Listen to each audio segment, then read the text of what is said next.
Hey everyone, welcome to the Mardini HIVE, a series of educational presentations by some of the top artists at last month's Mardini Daily Art Challenge. So as I'm sure you can imagine, doing a new Houdini artwork every day for an entire month is tough, but by pushing themselves to the brink of sanity, the artists have come out stronger. So to kick today off, we've asked each artist to tell us what they got from doing the Mardini Daily Art Challenge. Mardini was a tough challenge. It needed a lot of self-discipline to stay focused and come up with a new idea every evening. But I was hooked from the first day. And the top thing I learned during Mardini is probably getting more comfortable with doing modeling tasks directly in Houdini. I think I learned a lot of things. It was really interesting for me, and my goal was to make projects every day for Mardini, and I think I did it, and I did it not bad, so it was really cool. During Mardini, I found some new ways of adding extra details and tiny variations to a model using noises, attributes and texture maps. I think I managed to create more realistic images than before. I also started to experiment with a new render engine, which is, I think, always handy. I feel more confident after this competition, and I feel I can do more in the future using Houdini. In Mardini, I learned a lot, many things I do first time, and actually I did more in this month in Houdini than in last 2-3 years learning Houdini from time to time, so it's perfect. Yeah, well, Mardini, for me, it was just being able to expand into new areas, because it was also, it forced you into that, and that's a key thing. It motivated you and forced you into it, which is fantastic. Mardini was exhausting and super fun. It taught me how to troubleshoot a load of technical problems, and it was constantly challenging the consistency of my creativity. So yeah, the key takeaway for me from the Mardini challenge was that I could create a few nice artworks and trying out new stuff and new features and to find new ways of doing things. I learned some new tools. That many things, you're forced to experiment with some tools that are buried in there that you don't usually do, like a lot of the scattering tools, the hair tools, and also just meeting some cool people through forums and through a couple discords. It was really good, and generated a ton of work, which is always great. By participating in Mardini, it gave me a lot of experience and deepened all that. I just started out with Houdini last year, and it deepens everything because it gives you a lot of little concepts and the little projects, and you have to take your steps through those. So yeah. I really learned so much during Mardini, but the top thing I learned must have been how to manage time and how to save time when creating a scene in Houdini. My biggest takeaway from participating in Mardini for me personally was by far the social aspect. Seeing everyone else's work, interacting with people on the forums and on Discord servers, and obviously trying to come up with a new concept every day was both challenging and quite fun actually. For Mardini, because I was in more of a reviewing capacity or a judging capacity, it really changed my experience of the entire month. As opposed to Hulai, where I was entering artworks every day, my view, my perspective changed, because this year I was really focusing on what makes artworks work and what makes them not work, what really separates the good artworks from the ones that we just sort of forget. And so that really helped me cement the ideas that I didn't really know were lingering around in my head. Verbalizing these things really made me understand a lot of the thoughts that I had. It made me understand what makes lighting good, what makes geometry good, what makes a composition good. All of those things you have a very theoretical understanding, but when you begin to cement it and put it out into words, you really understand it at a deeper level. And so that's what I got this year. It was a very different approach from last year.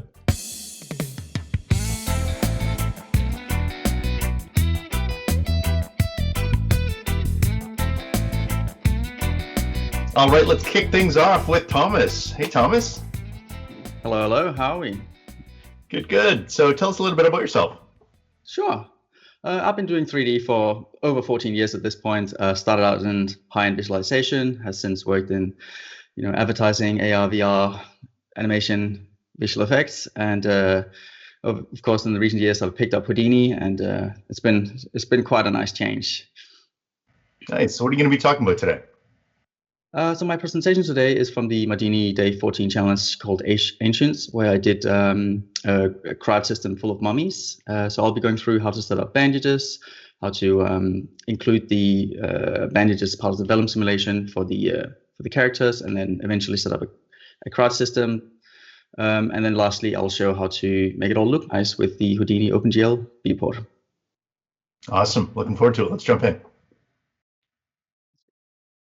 All right, thank you for joining my Mardini presentation for the Day 14 topic, Ancient.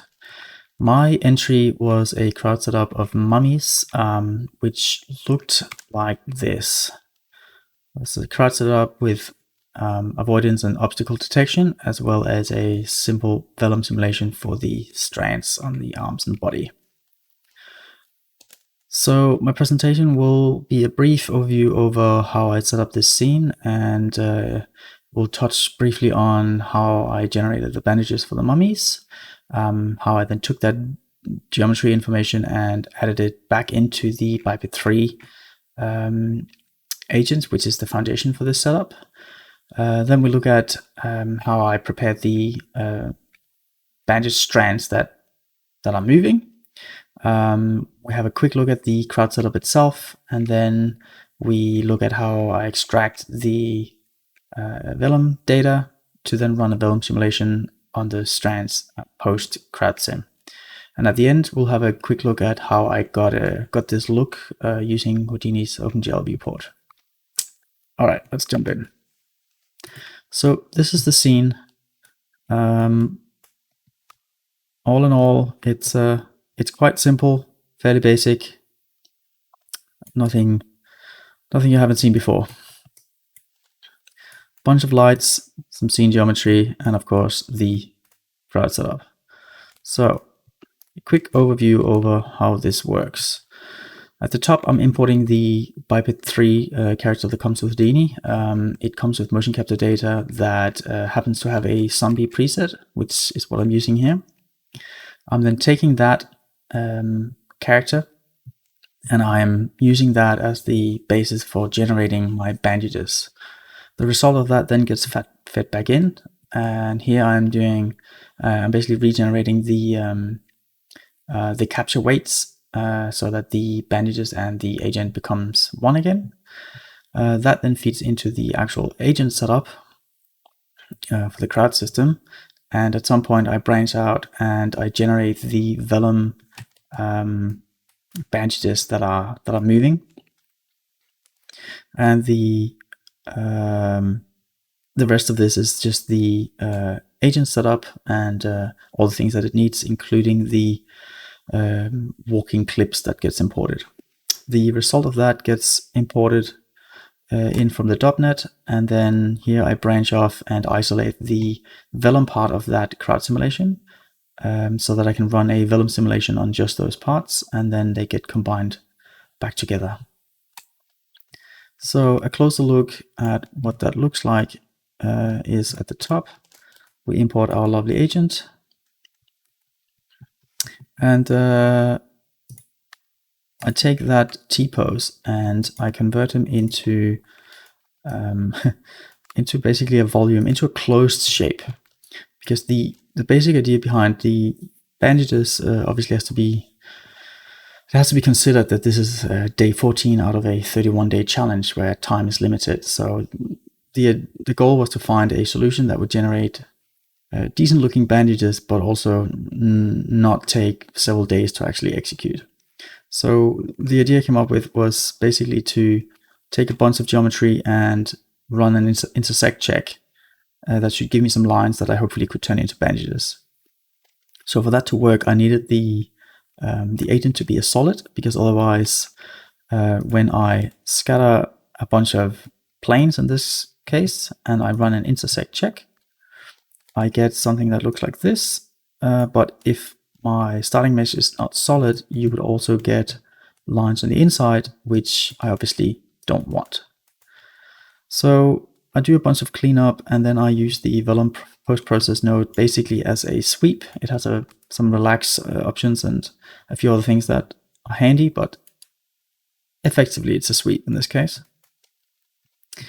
And then take the result of that and I ray it back onto the original mesh, which is a little bit hard to see here, but if we just jump down and I set the blend to 1, this is the result of the ray.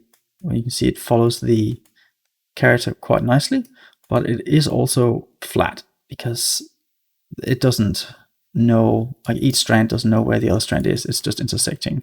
So it's a little too flat. But without raying, we end up with something like this where they all rotate a little bit strange. So I figured that if I took the result and I did a blend between them somewhere along the halfway point, it would look okay. It would give me shadow detail with some after, but also sort of stick to the character. Then I'm doing more cleanup, copying some attributes and some UVs, setting up a group so that I can control the material later. And I'm basically taking that output and feeding it back into the imported agent. So that looks like this. And here I'm doing, I guess, what has more or less become a common KineFX workflow, where I am taking the original skeleton and I'm basically recalculating the geometry capture data, but this time including the bandages, so that when the character moves, the bandages will also follow. Here I start setting up the agent, which when it comes from KineFX has to be done in a few more steps than if you're doing straight crowds. But yeah, so you start by creating an agent from the skeleton, then we add the mesh as a layer, and in this case I have a naked layer, which is just the original agent, and then I have a second layer which I'm calling bandages, that is the new mesh combination. Then I load in a bunch of animation clips, including a T-pose and 4 walks, and I'm taking that T-pose and extracting just the naked agent again, because for the Vellum setup I don't want to use the bandages as collision objects because it's just too much data basically. There's no need for that. But here I'm setting up a classic Vellum setup as you would with anything else. I create a few strands, I set up some constraints, and I'm using the character itself as collision. And then I repack those Vellum strands so that the agent setup understands it. That then gets loaded in as part of an agent layer, and we call it Vellum. So what that does is that when we run the simulation, all the different informations in the crowd setup all gets calculated, whether it's displayed or not. But what this allows us to do is to, when we create our crowd setup, not only do we end up with Vellum pieces on all the agents, the starting points and the constraint pins for the Vellum simulation also follows the agents because they're part of the simulation. But you'll see here that I'm actually doing the simulation without displaying the Vellum parts. So this is the agent setup, and if we briefly jump into the actual crowd setup, it's a fairly standard crowd setup where you have constraints and we have our clips, our T-pose and our walk. And in our walk, I'm basically loading the 4 different walks and just randomizing so that they all have a slightly different walk. I'm then doing a clip transition from T-pose to a random walk. And the reason for that is because of the Vellum setup. So think of this as pre-roll. We're setting up Vellum in a T-pose so that it's easier to control and to connect the constraints. But obviously we don't want to simulate our agents in a T-pose. So what I'm doing is that I'm transitioning from a T-pose to the walks. And you'll notice that some of the legs are like stretching out. And that's because the walks actually have foot locking. And the way that it works is that both the T-pose and the walk clip is actually playing at the same time. And the blend is just a linear blend between the two. So underneath, even when they're standing mostly in T-pose, the feet are technically moving. So the stretching of the feet is just the foot locking playing catch up, basically. So that means that I have about 65 frames of pre-roll. But it's enough time for the Vellum strands to get into place and start colliding correctly. See a little bit later. So the result of the crowd simulation gets loaded back in from the .NET, and then I am blasting a couple of agents that are running into walls or just not looking the way that I want them to. We don't really see them, but there's no reason to keep them if we don't use them. I'm then taking the animation output and switching the layer back to the Vellum layer. Like I mentioned before, everything in crowds gets calculated at all times, whether it's displayed or not. So here I can actually just swap between the naked, the bandages, and the Vellum strands, which is what I want. And now, as you can see, they're simulated. And this is where the pre-roll comes in, where that nice soft pre-roll into the walk is what we'll be using for the actual Vellum simulation. So I'm extracting the Vellum data so that we get a Vellum strand on each agent, and we're getting their starting points.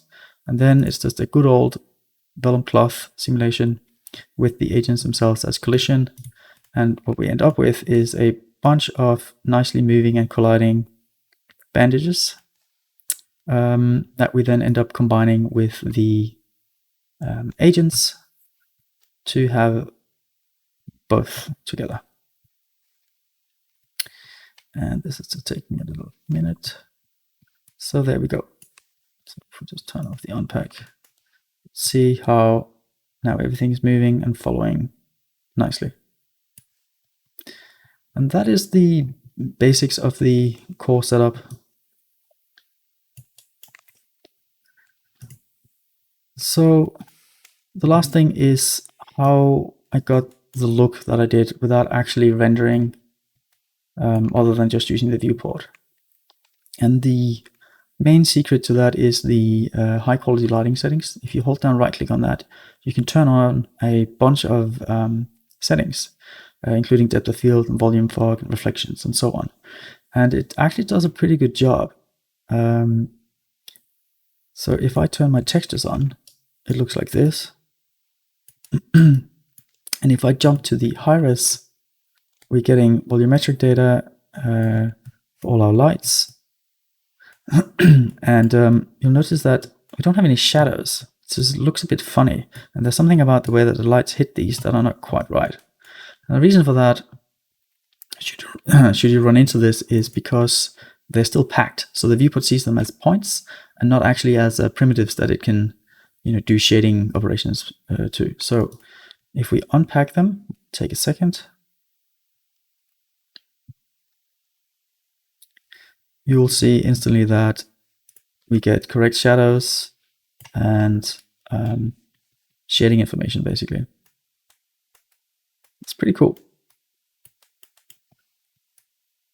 So another tip to how to get this to work properly, other than setting up the viewport settings, is that for things like ambient occlusion and reflection to work properly, the viewport is expecting basically a principal or a PBR shader.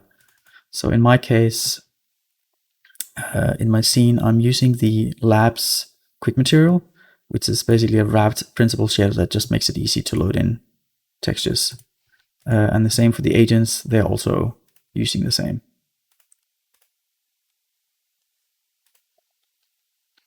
But that's it. So just to quickly recap, we've looked at how to generate the bandages for the mummies. We looked at how how to combine those bandages with the existing biped model so that they all follow the animation together.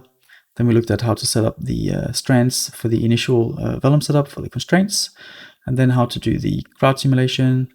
Then we extracted the Vellum data to do a Vellum class simulation, and lastly, how to achieve this look using the OpenGL viewport. Thank you for watching.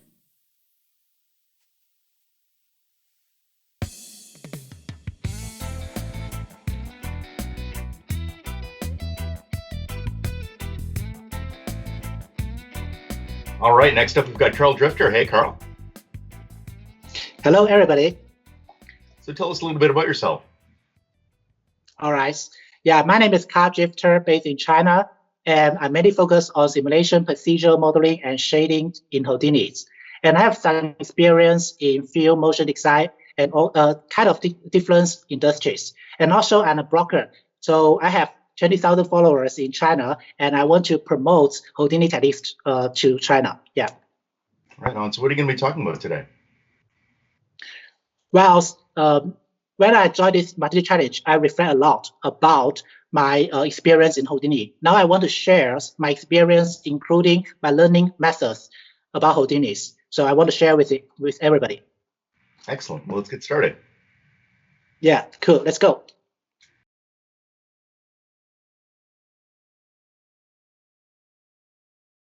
Mardini Challenge is one of my extraordinary journeys, and I regard it as a challenge that every Houdini artist needs to participate in once in a lifetime.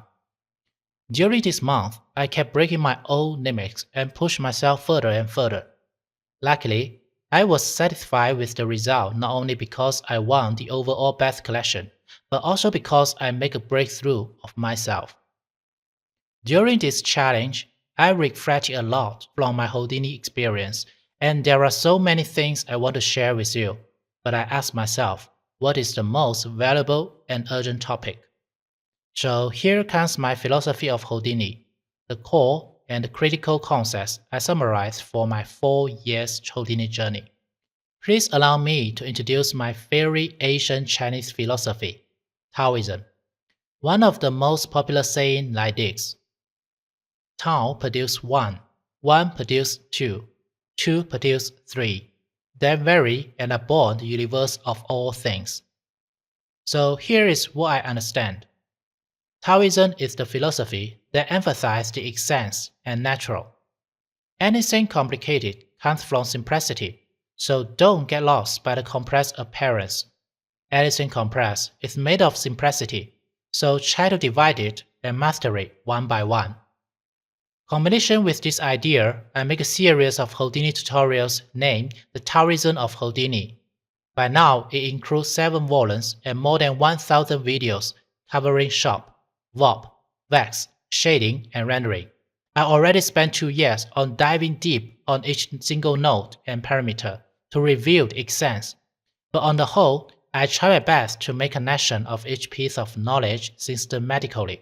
I know this is an impossible mission, but I just keep doing it as long as I can. The ideas I share today are mostly comes from this series of tutorials. I need to make a claim that everything I say here is my own opinion and my own understanding of Houdini, which does not represent side effects.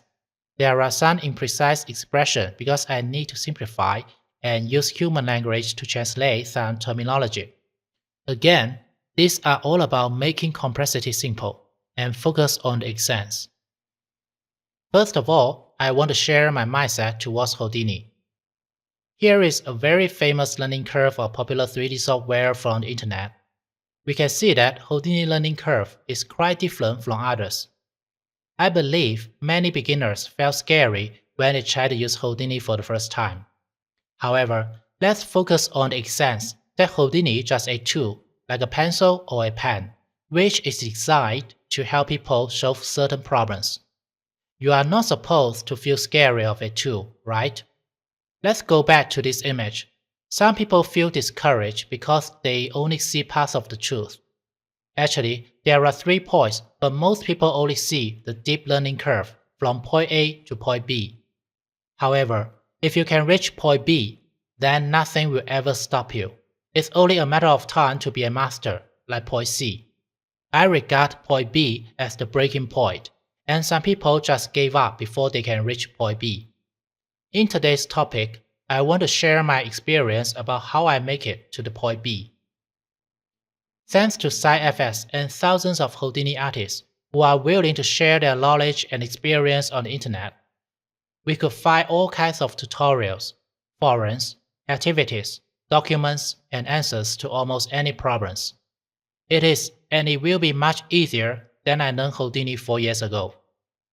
However, every coin has two sides. A lot of beginners just submerged in countless tutorials and don't know where to start. Some even feel impetuous and anxious.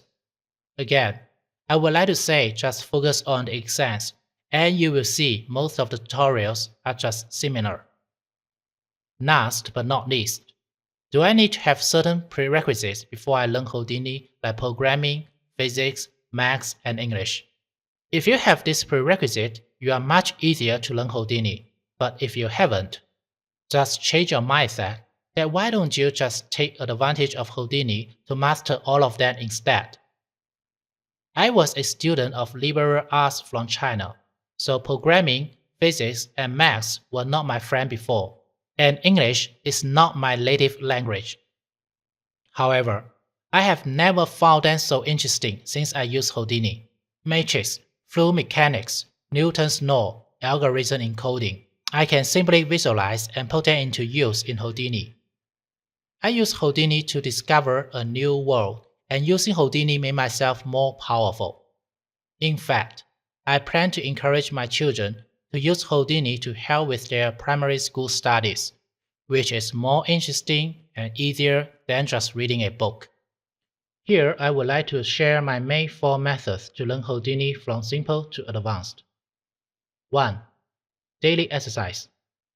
The easiest way is to follow some tutorials and do it by yourself. I know this sounds normal and simple, but I need to point out some key points. First, make it fast, but persistent. From my own experience, I spent 1 to 2 hours each day and insisted on it for more than 1 year. No matter how simple the tutorial seems to be, you need to do it in person, because some technique you thought you understood, but in fact you did not. Please make sure that you are actually learning instead of just watching a tutorial. Second, in each daily exercise, just focus on 1 or 2 points or technique. For example, how to use a rank to control an attribute, or what is the essence and function of a normal. Here, I mean you should try your best to make clear of each piece of knowledge instead of just copying or memorizing, which is much harder than you thought. Therefore, I would like to choose the specific tutorials normally less than 1 hour. When I need to figure out what normal actually is, I would watch all kinds of tutorials related to normal, including normal in other 3D software and in computer graphics. Last, you don't need to make a masterpiece for daily exercises, because what your goal is to learn this Houdini tool. There is no need for you to make a whole world, from modeling to rendering. Remember, make clear of a point at a time and go on and on. Second, learning by teaching.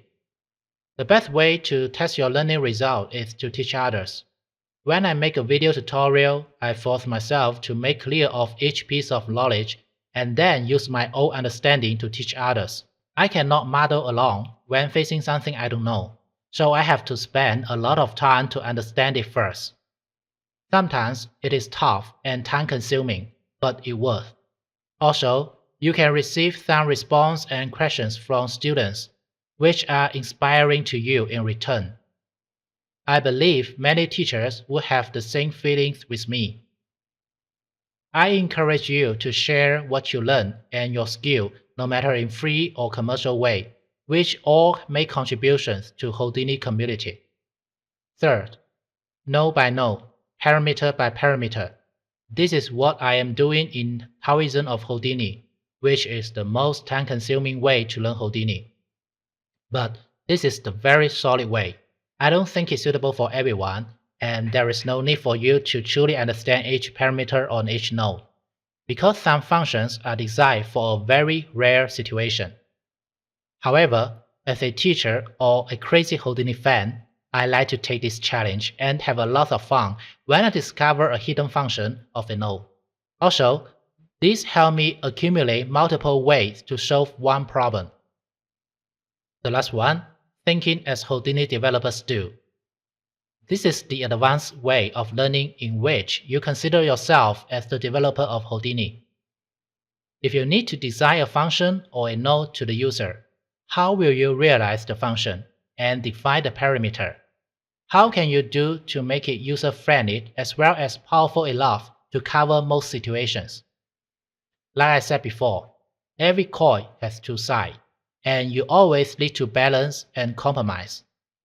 Some parameters seem useless at first, but when later in some specific situation, they are really powerful. Most Houdini nodes are compound, so you can dive in and see what's going on in it. The more I do this, the more I admire the genius of the sci-fi developers. Gradually, I began to appreciate the beauty of the node design and the thinking model of the developer. Also, I am intrigued to learn the algorithm and programming behind the node, and find it so interesting. What's more, I am able to customize lots of nodes which meet my demand and fit to my habits. These are the 4 ways I use to learn Houdini, and hopefully this will give you some inspiration. The formula of Houdini, IPO, import, process, and output. It took me 2 years to figure out that Houdini is all that simple. In other words, it is all about data flow. In Houdini, you don't need to do it step by step, and you can change process anytime you want. No matter in modeling, rendering, or simulation, it is all about how data transfer and calculation. IPO formula is very simple, but important. Many beginners only focus on process and neglect input and output, so they keep making mistakes without knowing why. If you cannot offer the correct or necessary input data into Houdini, no matter how similar the data is, you won't get the right result. Once you understand this, you are truly learning Houdini. In Houdini, you may see these terminologies: data, attribute, variable, parameter. So what are the differences among them? In Shop, we create attribute for geometry and bring attribute into DOP. So attribute becomes data. When we use VEX or Python, we treat it as variable, and we call it parameter on the nodes. They may have some small differences on the surface, but under the hood, they are the same thing. To Houdini or computer, they are just data. In Houdini, you can transfer among attribute, data, and variable, and normally you can use attribute or data to drive parameter in nodes. In Houdini 18.5, there is a new node, attribute from parameters. You can transfer parameters back to attribute and make all of them unified. So when I talk about attribute or data, I refer to the same thing. Now we can review the function of a node, adding data or changing data. There are 2 node network types, the single input and output, or the multiple inputs or multiple outputs. When we are in production, we just repeat this process again and again.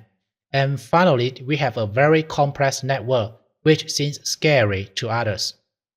But under the hood, they are all about data flow. Data flow is the most important thing we should keep in mind, which is much important than what nodes you choose or what you see in a viewport.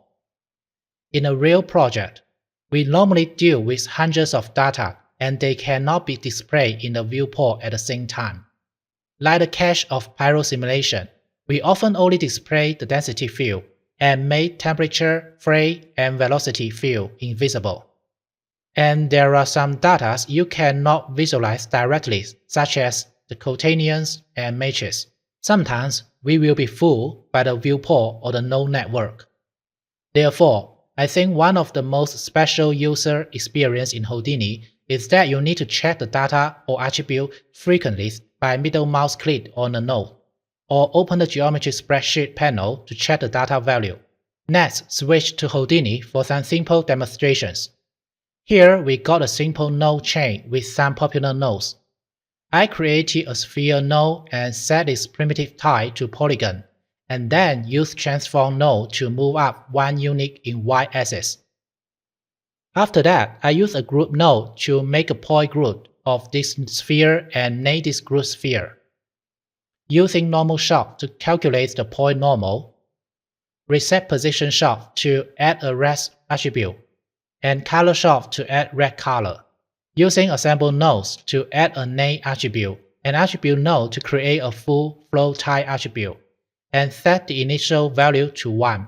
Finally, I add a material shot and set the material path to matte/principal shader. Altogether, we use 9 different nodes, and let's check what's happening under the hood. By opening the geometry spreadsheet panel, we can see that on point level, we have 5 attributes and 1 group. On primitive level, we have 2 attributes. Also, don't forget we actually create 42 points with point number attribute and connected orders so that we have 80 primitive or faces. We go back to the node chain and we can divide these 9 nodes into 2 types.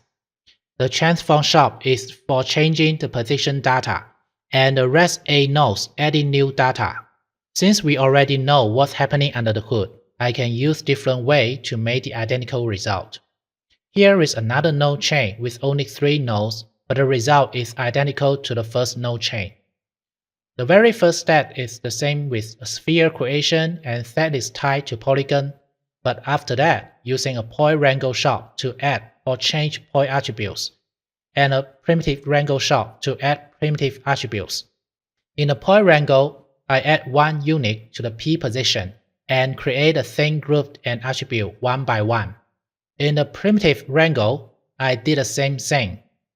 Obviously, the second chain node is much more concise and efficient. There are still many other ways to make the same result. Here I want to demonstrate that it doesn't matter what nodes or process you choose. What matters is the data flow under the hood. Let's switch to another example. We got a polygon sphere and add a normal shot to calculate the normal. When we enable the viewport visualization of normal, we can see that the normal is pointing outward as we predict. For some beginners, they just noted that if we want to add normal, we should use a normal shot. However, it is far from enough if you want to master Houdini. Here is a similar situation with sphere point cloud. You may think that by adding a normal shot, you can create a scene pointing out normal. But sadly, you fail this time. They are just 0 value. Now you feel panic and wonder if there is something wrong with Houdini. You are pretty sure you follow the right process and use exactly the same node and the same setting as the tutorial, but you cannot get the same result. The problem is that you did not fully understand the function behind the normal shop and what the normal really is. Let's go back to the input. Although the sphere and the sphere point cloud are similar as you thought, they actually have different data. For a normal shot, they need point connection order to calculate or initialize the normal data, but the sphere point could only offer the individual point position without any connection information. So you can get a normal attribute, but the initial values are all 0. How can I create a thing normal value? You need to go back to the essence of a normal, and it is just a normalized vector, which means that it only cares about the direction with length of 1 unit. Therefore, you have to understand the basic calculation of a vector and realize it in Houdini. Here is my solution, using a simple vec function to create a normal by myself. Using current point position such as the center of the sphere point cloud center, which is 0, 0, 0, and then normalize it. This is universal method than normal shop. You can use this method to create normal for a sphere or the circle too. Also, you can add some bias to the normal calculation. Now I leave a question for you that if the sphere point cloud center is not at the origin. Can you create a scene normal? The answer related to another topic, how to calculate the center of a geometry. Through this example, I want to show what I mean by making clear of each piece of knowledge instead of memorizing the node. We need to keep asking ourselves why or what happened indeed, no matter how simple it seems to be. This is my secret about how I make it to the breaking point. There are more examples about IPO formula in all parts of Houdini. Here is the modeling example. I use yellow rectangle to mark adding data nodes and white rectangle to mark the changing data nodes. I created a sphere data and create UV attribute by UV project, changing the position data by transform shop and delete some point data by click shop. Use polyextrude shop to add some point data and create a group data for bevel shop. Certify shop to create more point data and normal shop to create normal data. UV transform shop change the UV data and material shop to add material path data. In simulation, it is the same thing. I bring data from shop and import them into DOP, and add port jack, collision and gravity data, and finally using the flip solver to calculate and changing the data like point position, velocity, etc. In rendering, you actually just assemble geometry, lights, camera, material, and render engine data into renderer and calculate the final image data. Here comes to the summary. In Houdini, we can import all kinds of data like geometry, image, audio, script, or create initial data such as point, sphere, or grid, and then adding data or changing data by nodes. Here you can use procedural or non-procedural ways. And finally, you output data, no matter geometry cache or render image. They are just data in different forms. There are multiple ways in Houdini to do the same thing. And the most important thing is what data the node creates, or how it changes the data indeed. Anything complicated is made of this simple IPO formula by repeating again, and again. Proceduralism. This is a very famous feature for Houdini, and for me it's really simple. Just finding the relationship. On the surface, it is about a relationship among nodes or relationships of parameters in one node.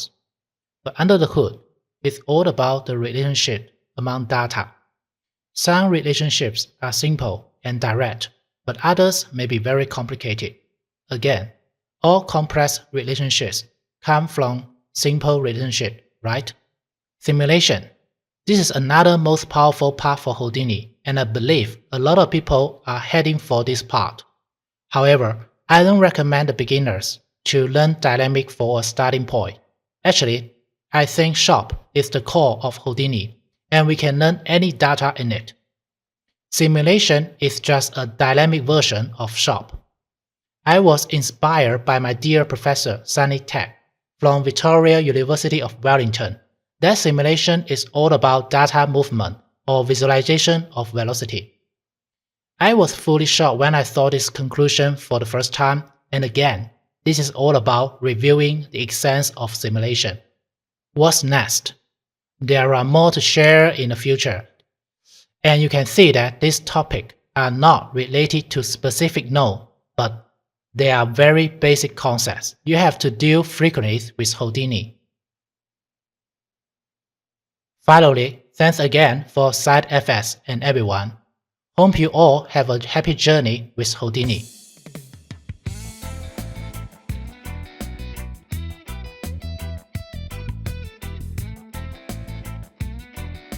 All right, next up we've got Heiko Schneck. Hello.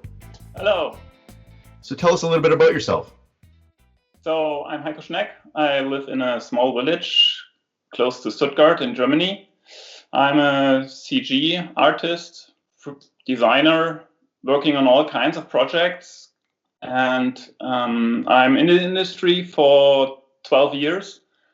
And I'm working with Houdini full-time for like 4 years now.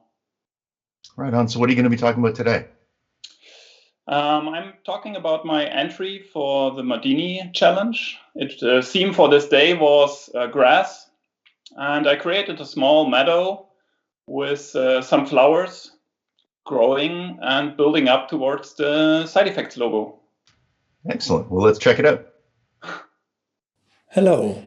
So I was taking part in Side Effects Mardini Challenge. Sadly, I couldn't finish all 31 entries because of other projects getting in the way, but Side Effects asked me to give a quick overview of one of my winning entries, and I'm very happy to do so. The theme for day 13 was nature grass, and I created a short animation of a summery meadow with a lot of grass, for sure, and a few growing flowers which reveal the Houdini logo in the end. I'll show you my setup to build a very simple but effective and flexible grass scatter. I quickly go over the setup I use for instancing the animated flowers, and to wrap things up, I quickly run over my material, light and comp setup. So let's dive in. If you're looking at grass, you'll see that it's not growing as single blades, it's growing in tufts or clusters of grass. So I started out by creating a default setup for my first grass tuft. So there's a cluster of grass blades. It's just a single grid with a few bends and a mountain sub to distort it a little bit. I create UVs for the material later on. And I also added colors because I only use one material for all the vegetation. So I grab all the colors from the geometry. Down here I have my loop, my for loop, which creates the copies of the grass. And for every copy it randomizes a few parameters. For example, the bend value and also the translation, rotation and the scale. For all these parameters I want to randomize, I use the same random expression. I'm using the iteration number of the for loop as a basic seed, and then I multiplying or scaling the value accordingly. So down here I created a color adjustment node to randomize the color of the grass blades. And I copied the exact same expression and just multiplied it by 0.1. One last important thing to note is every time you copy this expression, you should add some random number to the seed, so you get different random numbers for every parameter. And this is the basic setup for the grass tuft. I just copied the whole setup and added a few nodes inside here and a few additional band stops to make this bent down grass, which serves as a ground cover. And then I duplicated the setup again and created this tall grass, which is mainly for breaking up the silhouette of the whole meadow a little bit. All of these clusters get a name attribute to later on get selected by the copy sub. On a scatter sub, I use my ground, I scatter some points. I intentionally disabled the relax iterations to get not this super uniform distribution. I use attribute randomize subs to randomize orientation and p-scale. On the p-scale attribute, most of the time I use this custom ramp where I vary the size of 95% a little bit, and then I have a few ones really sticking out. And lastly, I add a string attribute to the points, also with a name. This controls in the copy sub which piece from the left side is copied to which point on the right side. From here you can easily dial in your proportional distribution of your different grass types, or even add more plants and grass variations to this setup. One last thing for Redshift is you have to check this instance sub-level packed primitives, otherwise Redshift doesn't use its own instancing system and is converting the whole meadow to one big geometry with millions of polygons. So let's quickly take a look at the flowers. For the flower, I really created a very simple procedural flower model, which is looking like this. It really consists only of a few petals that I copied around to form the blossom, and the whole blossom is copied to the end of this banded line. I created a quick animation, which is looking like this, and then I wrote this to disk. On the scatter side, I again imported the ground, and here I mapped the Houdini logo from an image into the density attribute, which drives the scatter density here. On this side, I'm animating this sphere and converting it to a volume, smoothing it a little bit to increase the fall off a little bit. And on this point wrangle, I use a volume sample to write the grow attribute on the points, which later drives the grow animation of the instances. Then again, I randomize orientation and scale, and from there I have my instance points. Then I struggled a little bit because I wanted to create the animated instances with a copy swap and a for loop.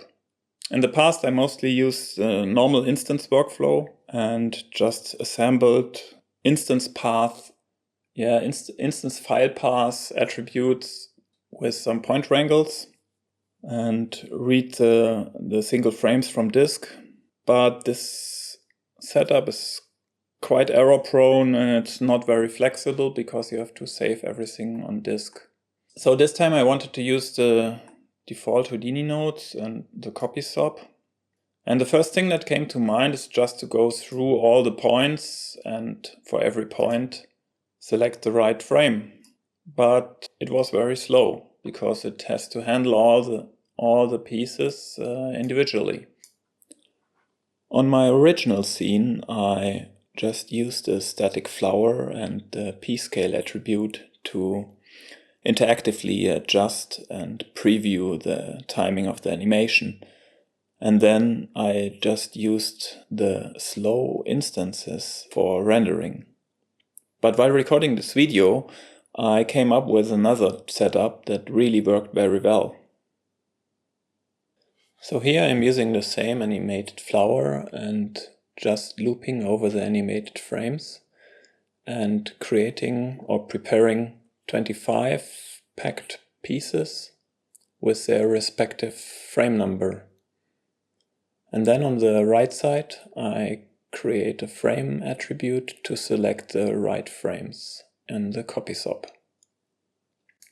And from here you get some nice growing flower instances, which preview interactively, which you can use for rendering, and aside from a few viewport glitches, work really well.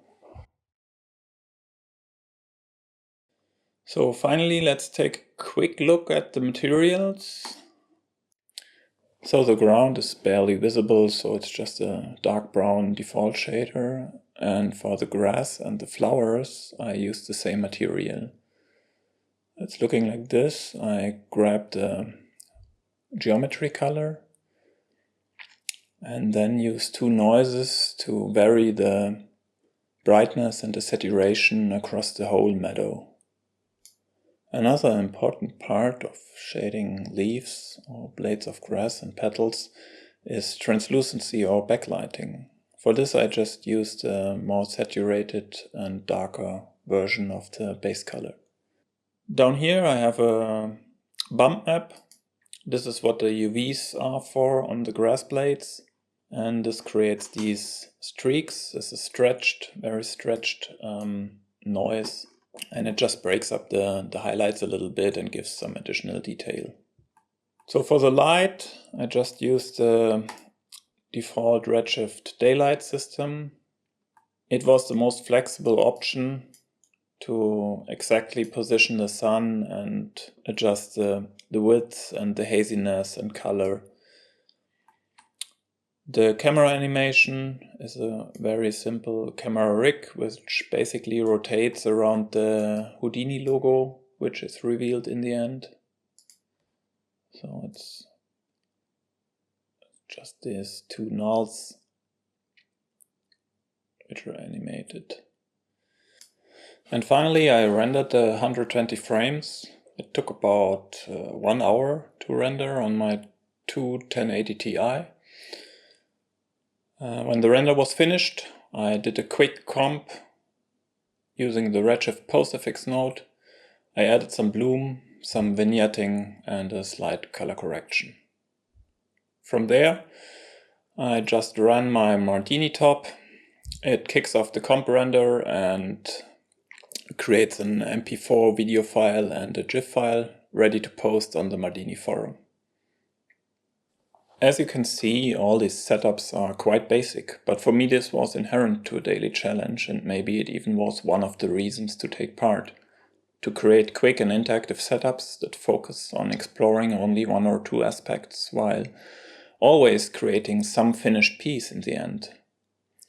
In this scene it was about scattering and finding new alternatives for all my old instancing workflows, especially when rendering with Redshift or Arnold. It was a great experience. I met new people, tried new stuff and learned many new things. So thanks to all the people at Side Effects to make this happen, and thank you for taking the time. And I hope you can take away a few bits and pieces from this.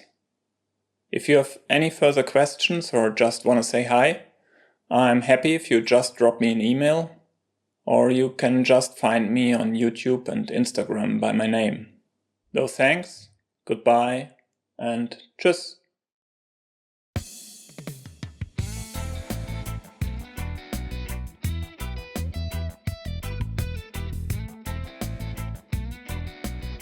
All right, next up we have Dariusz. Lacheta. Hello. Hello, nice to be here with you all. Great to have you. So tell us a little bit about yourself.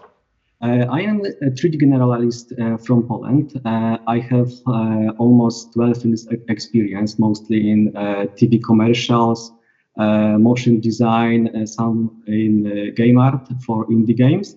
And mostly I was a freelance artist, but sometimes also work in a full-time job in small studios. Awesome. So what are you going to be talking about today? Today I will be talking about two my entries from Mardini. One is Little Castle on the Mountain, and second Running River with a flip simulation. Awesome. Well, let's jump in. Okay. Okay guys, I will show you a quick breakdown of this simple scene. As you can see, it's nothing special. In dailies you have a couple of hours at the most to make something like that, so done is better than perfect. Okay, so this is how it looked in Houdini. As you can see, very, very simple. Tower hovering over the ground and whatnot, but it looked okay from the camera. And this is how my scene is organized. We'll start from the ground, from the mountain, and what I did is create a high field with a simple high field noise, and here is very simple, just played with amplitude, element size, a little bit of offset here and there, until I had something that will closely work what I had in mind. So it's some kind of hill, and after that I use a road, high field, almost default values or very little changed. This is very important to not leave your timeline in very far, because it take quite a lot of time. Like you can see, it's quite time to bake.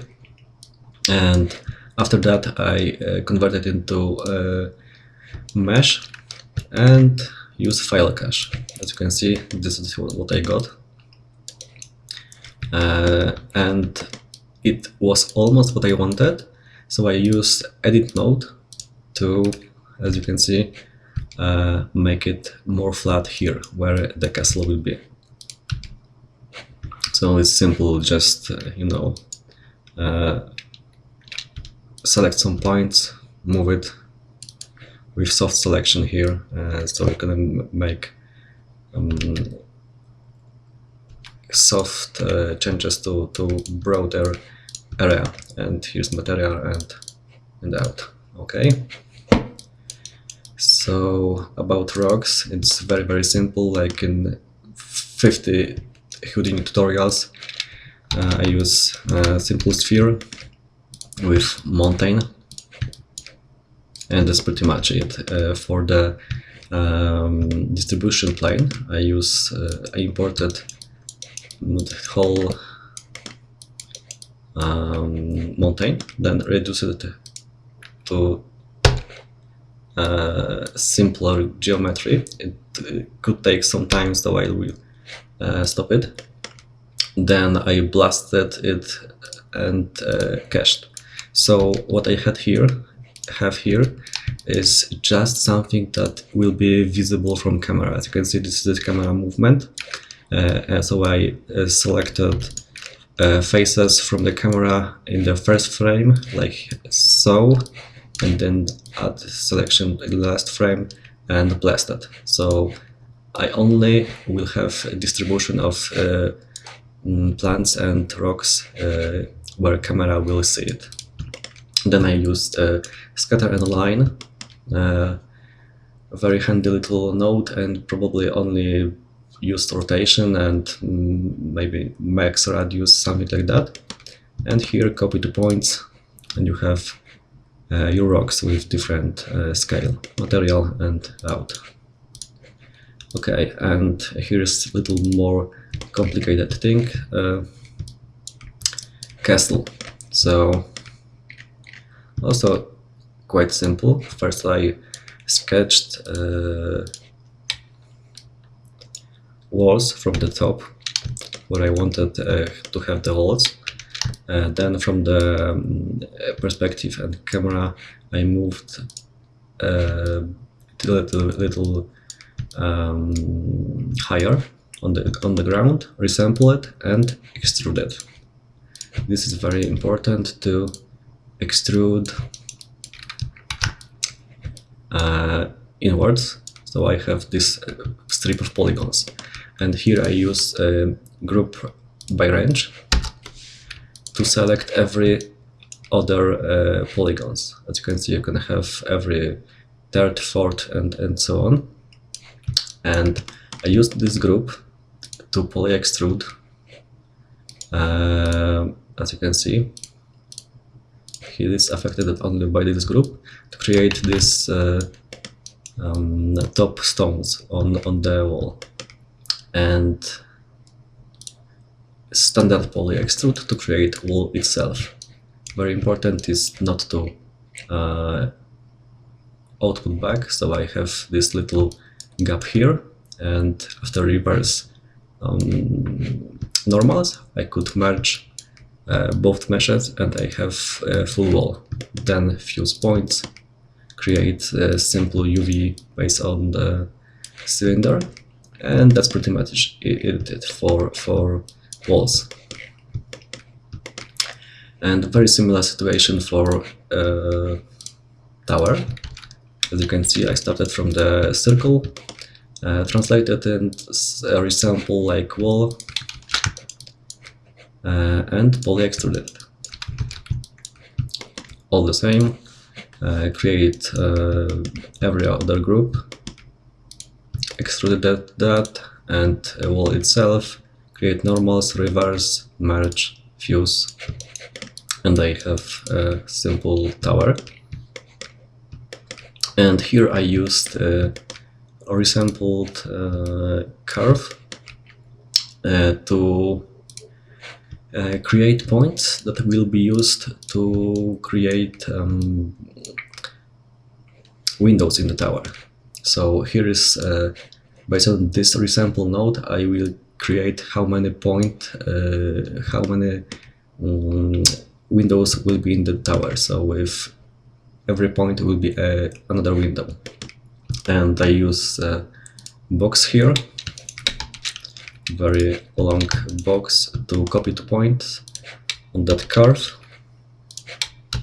as you can see, and as you can see, if I change the number of points of the curve, it will change number of windows. And here is simple Boolean operation that will subtract that boxes from tower. And of course, simple UV project, cylindrical shapes, and pretty much that's it. And I have tower here. And here I use transform to create a copy of the tower upstream, so and move it to the different position. So as you can see, there is different towers in different places based on camera. And here I merged every tower and walls together in one place and give one material. And that's pretty much it. A little interesting is a flag.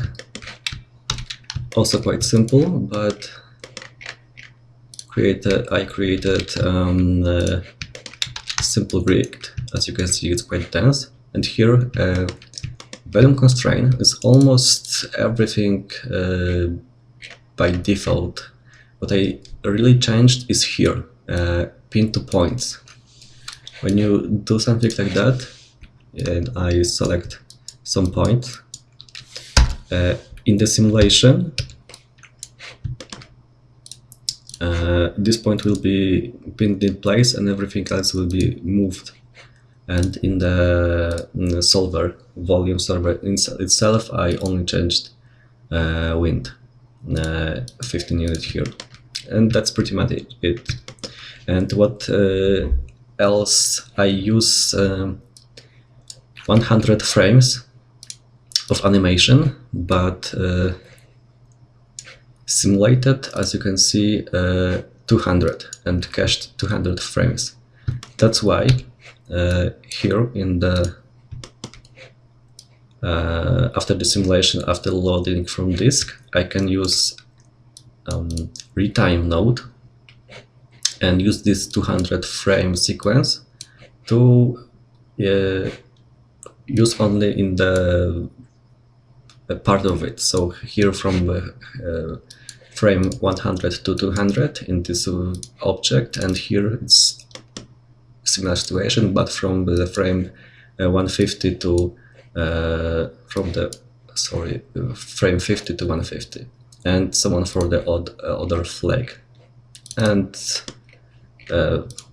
simple tube moved in the place as the pole from the flag.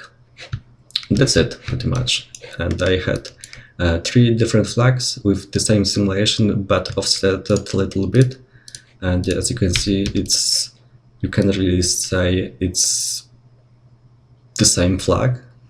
It looks like the wind is affecting the same way because wind is affecting the whole scene, but every flag will look different, and you had to simulate only one of them. Okay, and now we'll go to the tree. Exactly, not really tree, but branch, not branch, but bushes. What I wanted to do, and I used here ZFX Labs tree generator. So I will start with very simple and low poly trunk, as you can see, and only thing I changed is resolution, make it very coarse and lightweight, a little bit of radius, and as you can see it's length, and pretty much that's it for the trunk. And here is 2 levels of also very low poly branches. As you can see, also I'll change resolution and a little bit here in general section, like radius and number of branches. Here is another level of branches, very simple, very I could say ugly, but it's good enough for what I wanted to do. And here is a simple tree leaf shape, also from Side Effects Labs. As you can see, very low poly, like from game, but with enough of them and far away from camera, it's more than enough. And here tree leaf generator that uses branches from the upstream and leaf here to distribute the leaf around the branches, as you can see. And it looks pretty nice for all the time I spent on it, so like 15 minutes at max, probably even less so. And here is material, one material of bark from Megascan to everything, and using group from the leaf above to create a very simple, probably with just one color material from the all. And here I cached, just in case, this branch, so it's, as you can see, it's a little bit different after our modification here.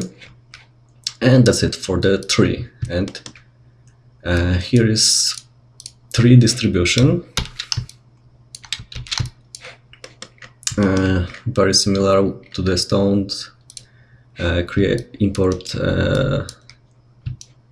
the whole mountain, reduce it, blast, and you have only the part that is visible to the camera. So yeah, this is probably the same file. And here I used simple scatter, not this new node scatter and line. This was more than enough for my purpose.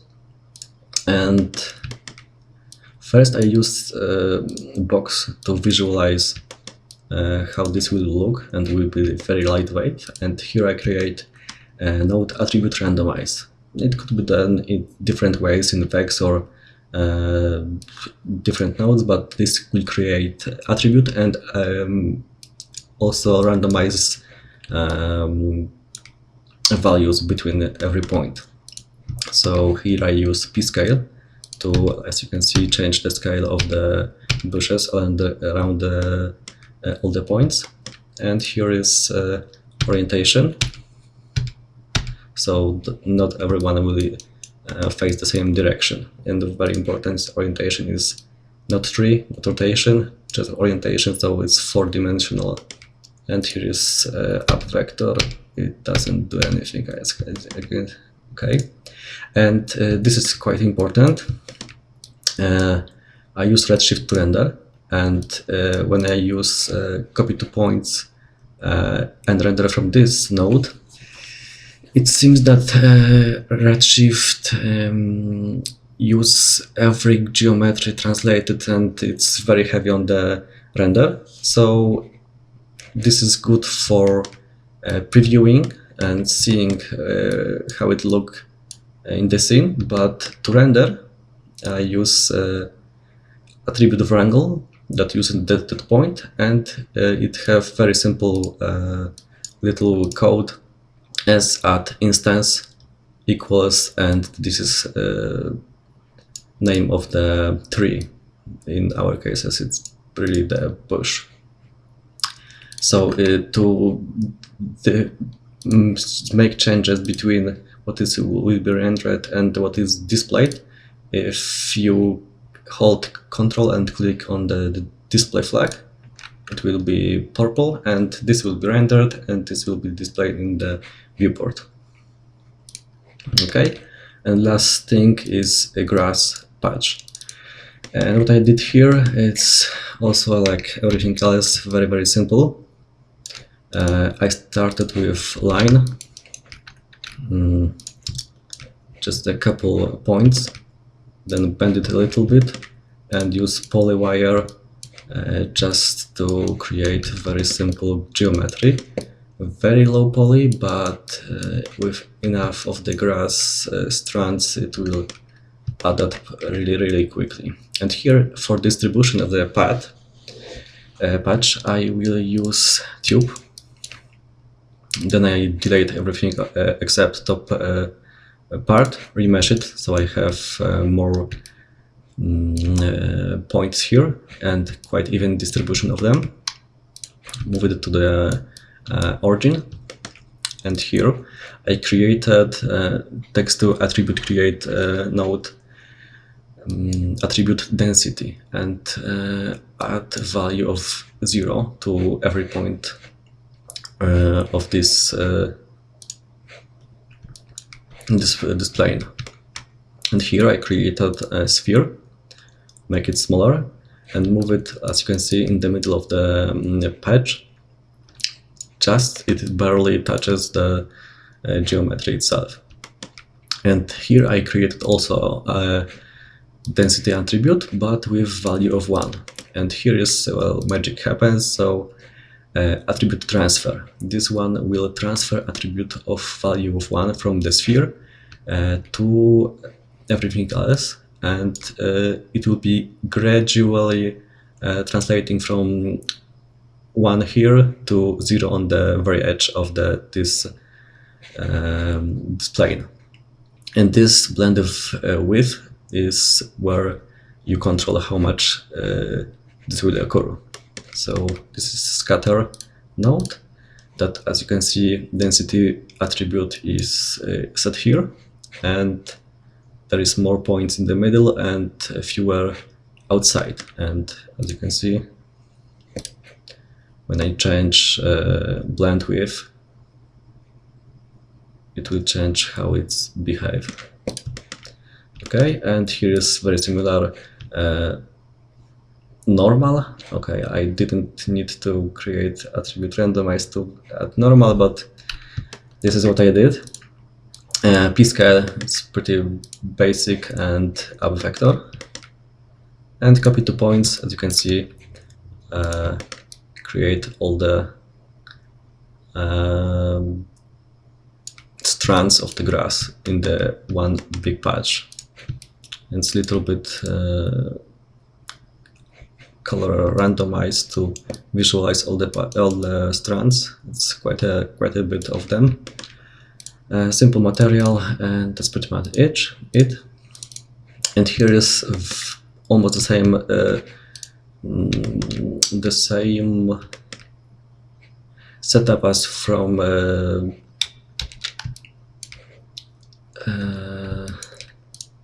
the bushes. So here is I only imported reduced geometry visible from the camera, sculpted it a little bit, scattered the point, added p-scale attribute,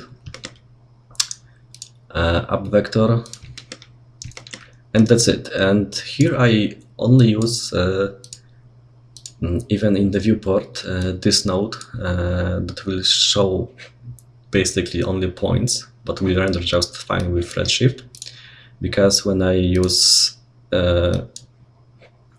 this patch of grass and copy to all the points, as you can see, there's a lot of them and it's extremely heavy. So it's better to use something like box or something very lightweight to visualize how it looks, and just use this little trick with attribute wrangle to render. And that's pretty much it. About all other scenes, it's just simple dome light with HDRI and sun. As you can see, it's very simple. All the color correction and post-production and whatnot, it was done here in the basic Redshift controls. So as you can see, it's quite a fast render. I have a lot photographic exposure, very simple, little bit of gloom, and heavy bokeh with peak radius and power, because the scale of the scene is huge. And that's pretty much it. Thank you for watching.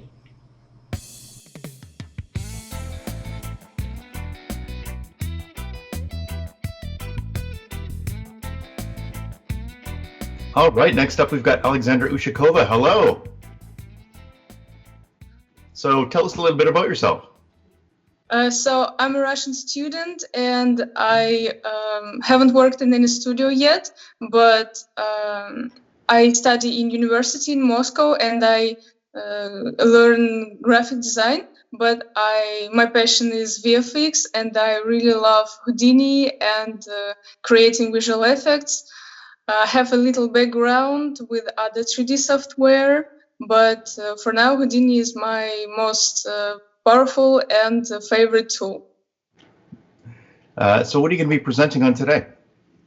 I want to talk about my Mardini project. The topic of the day was escape, and I made some UFO that's chasing the car, and it took me about 20 hours to create, and it was a really great experience, so I want to share it.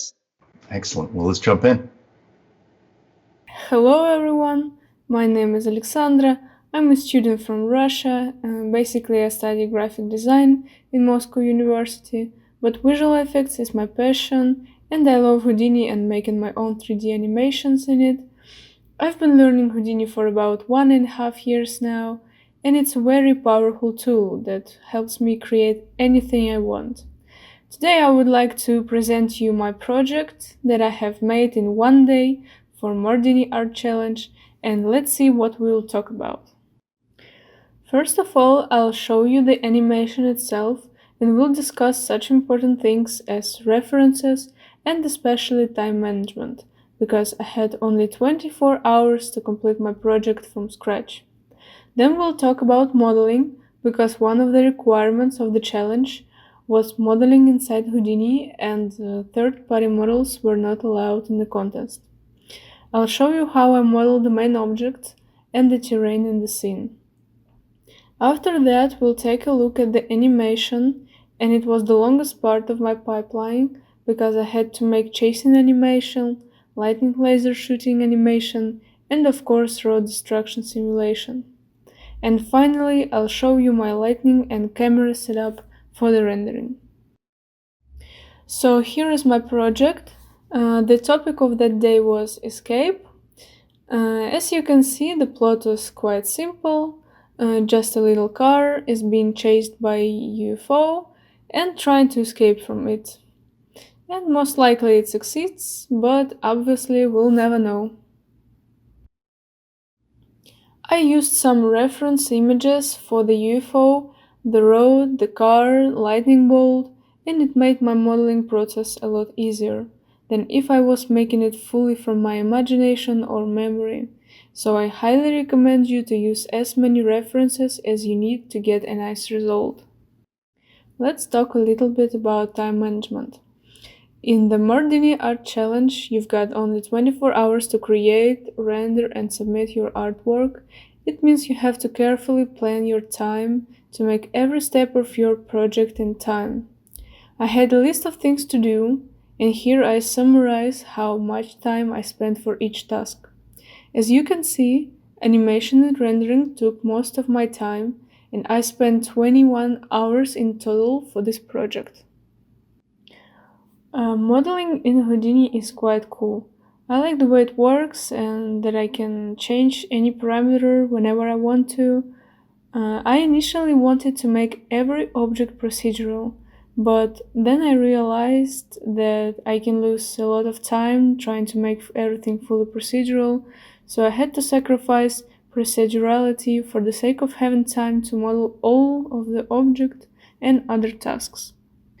Let's dive inside a UFO modeling node, and I've started from a simple flattened sphere, then I subtracted another sphere from it to make a hole for the main window.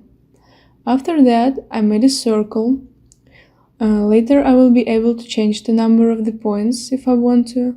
I used an add node to delete geometry, but keep points, and projected them onto the body of the UFO. And this will be the little windows. I copied tubes and spheres on those points, created a group of polygons that look up, and also copied some tubes on it to make tiny bolts. To make the borders, I created an edge group and used minimum and maximum angle to select only one loop that I needed. I kept only this group and used an add node to connect all the points, and then an ends node to close my geometry. I used polywire for meshing my polyline, and after all these steps we get this UFO. And as I told you before, it's a little procedural, so I can change the number of windows and the whole geometry will be fine. Now let's take a look at how I modeled the terrain, and it's quite simple too. I've started from making the base noise, then I painted some areas and blurred it a bit, and I used this mask to lift up a couple of mountains. After that, I created a new mask from feature in slope mode, and I needed it to make some terraces on the side of the mountains. And then I distorted the whole terrain a little to make it look more interesting. I painted the mask to deepen the specific area, and then project the road onto my terrain. So the road itself was made from a simple curve, and then I extruded it to make it wider. I also used a road mesh to make another mask and blur the terrain in this area to make a transition between the road and the ground smoother. After that, I cleared the mask and eroded my terrain a little bit to make it more natural, and then I converted Heightfield to polygons and merged it with the road mesh. It's time to look at the animation in the project. First of all, we have got a chasing animation, and I have started from animating two boxes with a follow path constraint. So the boxes move along my curve that I used to create the road. I have set a couple of keys to make one box moving a little bit slower than another box, and then I've just parented these boxes to the UFO and the car, and now they're moving along the road too. After that, I needed to create a laser gun, and I took the animated UFO and extracted its centroid to get one point in the center of the UFO, and also needed to get one animated point from the curve. Using the carve node, I animated the second U parameter and extracted one point. And then I just merged these two animated points and put an add node to connect them. I didn't want the laser to be continuous, and to make it intermittent, I've put the switch node and written an expression so it could change the value from 0 to 1, and my line would disappear every n number of frames.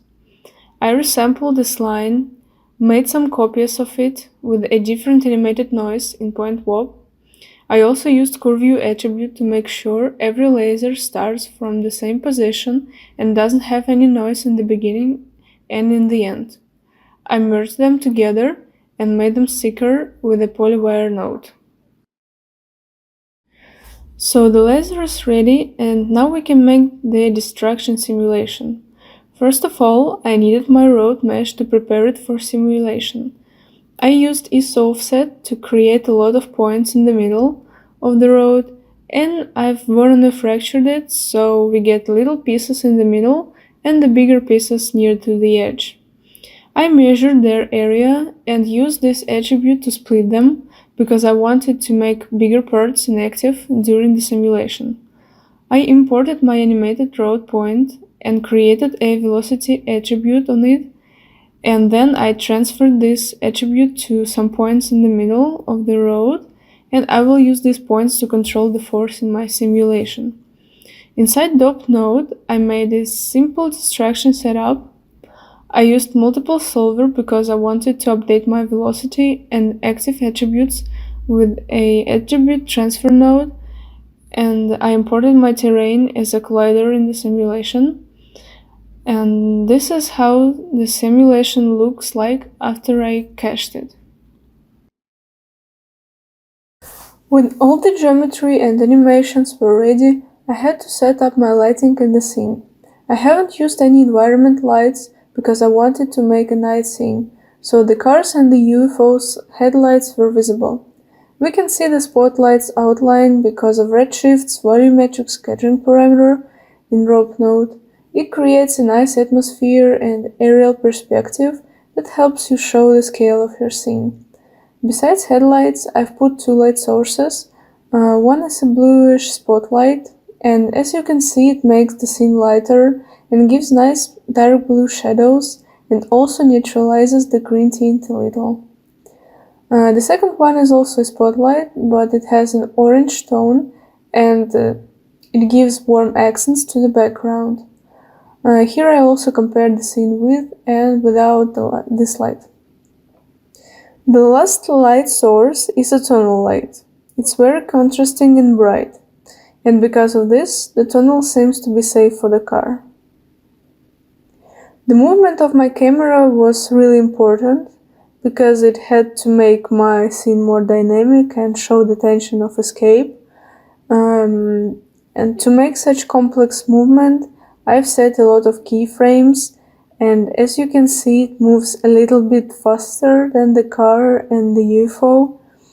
I used animation editor to make some curves smoother, so there is no too sharp movements. At this point, I would like to finish my presentation. Thank you all very much for watching till the end. I hope you were interested and maybe you even learned something new. I'm very grateful to SideFX for the opportunity to talk about my project and for the Mardini challenge. It was a very interesting experience and I hope to participate in a similar challenge in the future. Goodbye everyone!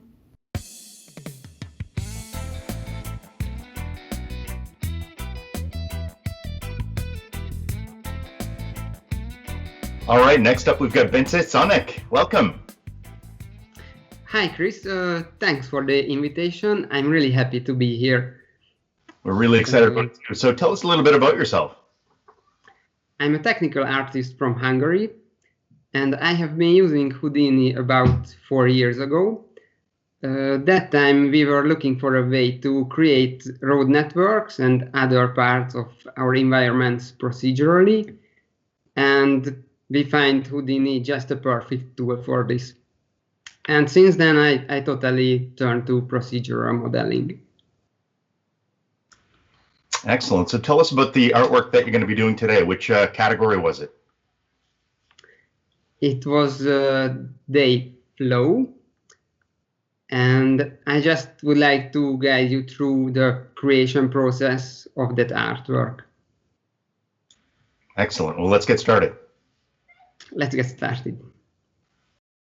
In this presentation, I would like to show you the way I created my entry for Mardini Day 6, the flow. First, I will talk a little about the topic and my strategy during the challenge in general. Then I will shortly explain the core idea behind the system I built for this day. After this, we jump into Houdini and I show you my graph node by node. Finally, I show you the materials I used and I talk a bit about 3D light. Last time, Live was a so great experience. I feel that it gave me a boost in my never-ending Houdini studies, so I was sure I will take part in Mardini as well, and I will go for the Iron Heart prize. For me, a daily challenge like this is one of the best ways of learning. The tight deadline forces me to push my limits and don't give up. There are so many great tutorials out there, but for me, it can be sometimes difficult to stay focused for hours while watching them. But if I have to deliver something at the end of the day, it's a different thing. So it's also a great opportunity to try features and techniques I use very rarely or I never tried before. So the most important rule for myself was to deliver something before the daily deadline. I was working on my entries after work, so I had usually one evening or one night for each piece, so managing time was really important. all of the following rules are related to saving time somehow. One of the most important factors for me was render time. My machine is not bad at all, but it's far from a render farm, and if I have one evening for the whole project, I simply can't afford to spend hours for waiting for renders. Basically, that's why I decided to create still images instead of animations. I had the feeling that it's better to make one nice image instead of a low-quality animation. Another important thing to keep in mind is the complexity of the project. Sometimes it is hard to scale down the original idea to a one-night project. So usually I try to solve problems on the most simple way that came to my mind and try to avoid overcomplicated setups. So I usually try to come up with a good idea and solve it a quite simple way. As this challenge at the end of the day is an art challenge, I think it's important to have a nice aesthetic result. So I think it's sometimes better to create something simple and create a nice composition with it instead of creating something super complex and don't have time to find a good way to represent it in the final artwork. So I try to stay with a simple geometry but render it nicely. I try to follow these rules on most of the days of the challenge. Some days I was able to follow them, other days not really. But on day 6, I think somehow I found a balance, and these guiding rules let me create a good entry. That week, motion was especially challenging because representing a motion in a still image compared to an animation can be tricky. My first idea was to create a bunch of transparent, colorful glass pipes flowing to the distance on the top of each other and crossing each other randomly along the way. But after the few test renders, I found this boring. I didn't really like how they look. So I decided to add some glowing elements to make the whole thing more interesting. Before we jump into Houdini, I would like to give you a short overview of the whole setup. First, I was drawing a curve and copied some circles along it. Then I scattered points on each circle and connected them to create new curves. Then I used resample and polywire on these new curves, while I also generated curve view parameter from 0 to 1 along each curve in the resample node. Then I separated the curves I wanted to glow from the simple ones, and I colorized them using the curve view attribute. Finally, I added materialize and merged them back together. Then let's see how this idea works in detail in Houdini. Here in the object level, I have only 3 nodes. One geo for the ground plane, a camera, and another geo for the pipes. Let's dive into this one. First, I copied some circles along a curve using resample, a polyframe to create normals, and a copy to points node.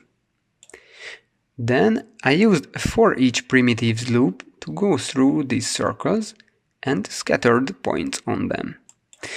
I wanted to scatter the same amount of points, but with a different random seed on each circle, so I used an expression in the global seed.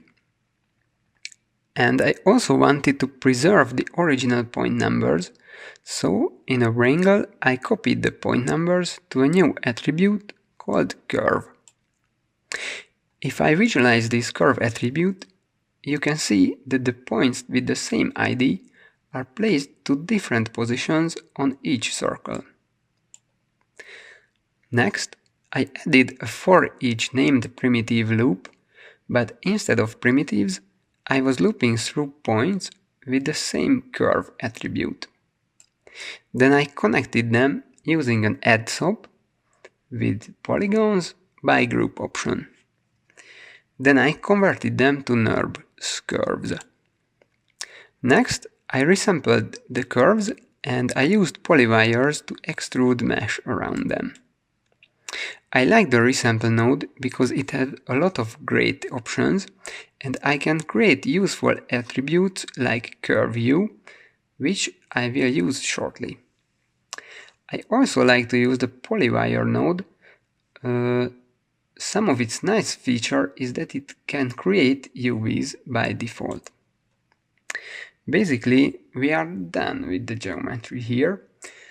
From this point, we will deal with colors. I didn't want all of my tubes to glow, so first I need to separate them using groups. To do this, I promoted my curve ID to a new primitive attribute. Then I wrote a short VEX code to achieve a similar thing what group by range node can do. This way I can tweak that how many pipes I want to have in my group. Then I separated my pipes based on this group with a split node. First I added colors to my non-glowing pipes. I used the ramp from attribute option with my curve attribute to add a different color to each tube. I used here some soft brown and brownish yellow. I will drive the light emission with a point attribute, but these are my non-glowing pipes, so I set the emission to 0 in this wrangle. Finally, I scaled a bit my UVs. On the other branch, I wanted to create the glowing effect. As I mentioned, the resample node is so cool and creates curve U attribute for us, which is going from 0 to 1 along the curve. Luckily, polywire also preserve this attribute, so I can use it to colorize my geometry. If I visualize this attribute using a color node, you can see this nice transition from black to white. Next, I used a little VEX code with a modulo operator to split this transition into smaller sections. As you can see, the color pattern starts to appear. Next, I wanted to add some variation to the setup. I wanted to adjust these constant numbers randomly to make a pattern a little bit different on each pipe. To do this, I used a for each named primitive loop with my curve ID attribute, and I added random multipliers to my VEX code. Using the iteration attribute of my loop as a random seed, I could create my pattern slightly different on each pipe. After this, I used ramp from attribute option on the color node and used this black and yellow color theme. I wanted to add some more variation to the colors, except the black part. So in the next wrangle, I modified my color attribute with a small random number. I used a different random seed on each color channel to make it more interesting. I also clamped my colors between 0 and 1 to avoid negative or too high values. Finally, I added the emission attribute with another wrangle. Basically, I simply multiplied my color attribute with a random number. I think it is nice to add these little variations. Sometimes they are barely visible, but I think it makes the end result more realistic. Finally, I added two different materials to the two different branches. I will shortly show them too. I merged them back together and added a normal node for correct shading. So this is my main setup. You can easily try different versions. You can change the base spline, the colors, the number of curves, the amount of glowing or non-glowing curves. You can easily make an HDA from it, or simply play with the parameters until you find a look you like. I used 3 different materials. One really simple one for the background plane. It is totally black and a bit metallic. The next material is for the non-glowing pipes. Here I have a principled 3D light shader. There is an attribute node to read the color information from the geometry. I drive the base color and the subsurface color with it. And I have a texture map downloaded from Megascans to add some variation to the roughness.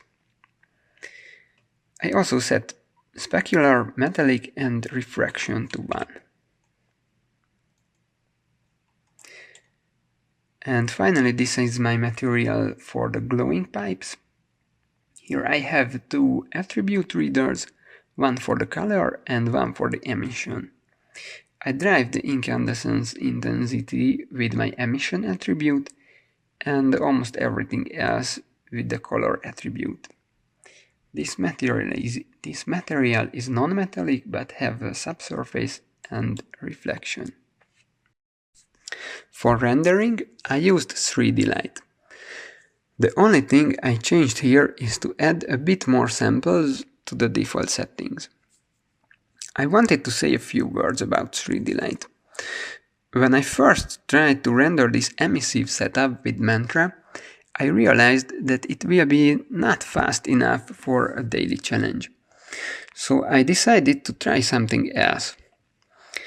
I didn't really want to have watermarks, and I didn't really want to buy a GPU renderer just for the challenge.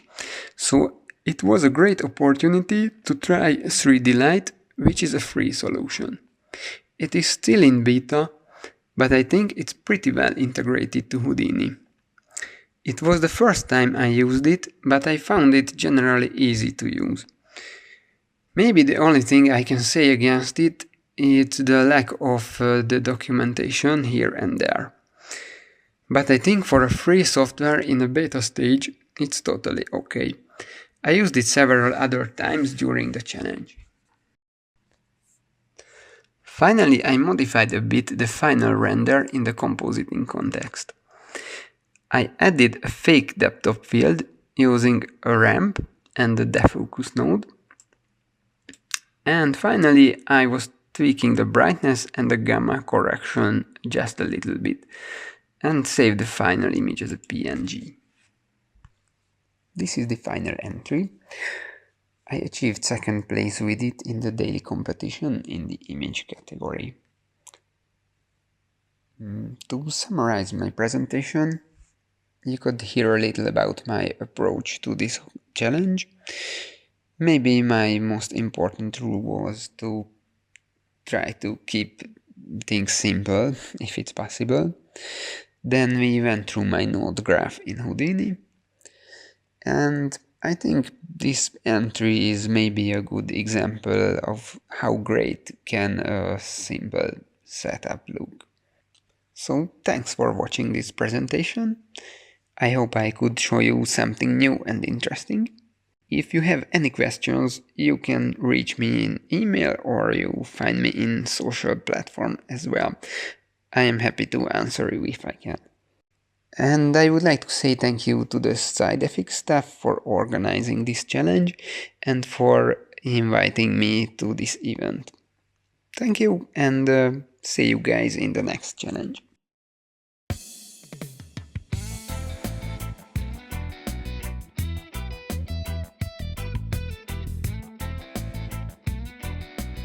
All right, next up we've got Nico Klein. Hey, Nico. Hello. So tell us a little bit about yourself. Yeah, so I graduated from secondary school last year. That was also about when I got into Houdini, or maybe half a year before. And since then I've been doing a bit of freelancing, mostly sculpting in ZBrush and stuff. And recently I also started working on 2 short films. One of them is for a Make-A-Wish kit. where I mostly do sci-fi particle simulations. And the other one is called Mother Nature's Power, which basically is about the power of Mother Nature, as the name says. There I'm mostly responsible for flip fluids, especially large-scale ocean simulations. And then I'm also really looking forward to start an apprenticeship at Mackevision in Stuttgart in June this year. Yeah. Congratulations, that's awesome. Love those guys. So tell us about today's presentation.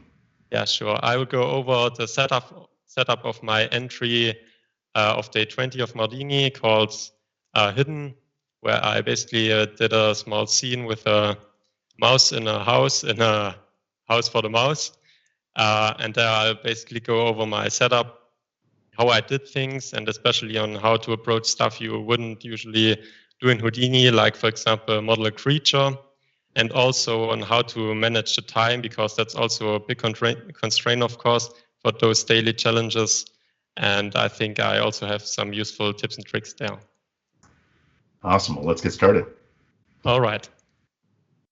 Hello, everyone. My name is Nico Klein, and in this presentation, I will give an overview of my entry for Mardini Day 20 Hidden, and also talk about how to save time when setting up a scene in Houdini, and how to approach stuff you wouldn't usually do in Houdini, like, for example, organic modeling.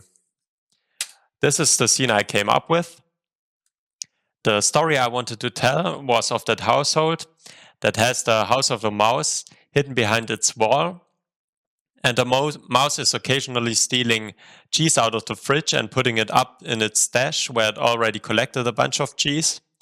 And the mouse also has a little sardine bed where it can sleep in at night. By the way, I noticed that for some reason the cheese here in the fridge is black. I don't know why that happened, but let's just say it's a very old cheese. Now let's get started with a quick scene overview. The scene really is super simple. Of course, that comes from the very limited time available when creating a daily entry for Mardini. I started out with the rooms, where I basically just used a Boolean node to subtract a bunch of boxes from each other. This also allowed me to tweak the rooms and get a dynamic preview instantly. I then started setting up the lights. I used portal lights for the windows and a point light for the fridge. After that, I already set up my camera, so I would know what's out of focus and what will be obstructed, like, for example, the hands and the feet of the mouse. For the blanket, I just used the Vellum brush and no simulation to save on time and also to get more directability out of it. The cheese is a super simple geometry as well, with just some points scattered into it, spheres copied to it, and then subtracted from the basic shape. The most interesting part about this most likely is the mouse itself, but I will get into that later on. The groom is also super simple, just a guide initialize to set the fur direction, because I already knew a lot of this is obstructed by the wall anyway, so I didn't bother putting any more time in it. As you can see here. Let's also briefly cover the sardine can bed. I started out with just a box, then polybeveled some edges, and split the top part, so I could remesh and bend that to get the classic sardine can look. I also added this little knob to open the sardine can, and then thickened everything. And there we go, we have a little sardine can bed. So let's get some time-saving tips out of the scene setup. One important thing is to lock the camera as soon as possible, because that allows one to only work on what's actually visible, and also to consider the depth of field and also the viewer's focus when detailing the scene. Because you don't have to put detail where it's super blurry anyway, and also it's useful to have more detail where the viewer should look at, like in my example, the house of the mouse. Then also, this is probably very trivial, don't use simulations if possible. Like for example, in my blanket, I just use the Vellum brush because that's way faster and also allows for more art directability. And then I didn't do that in this setup, but I also strongly recommend to create digital assets for frequently used setups.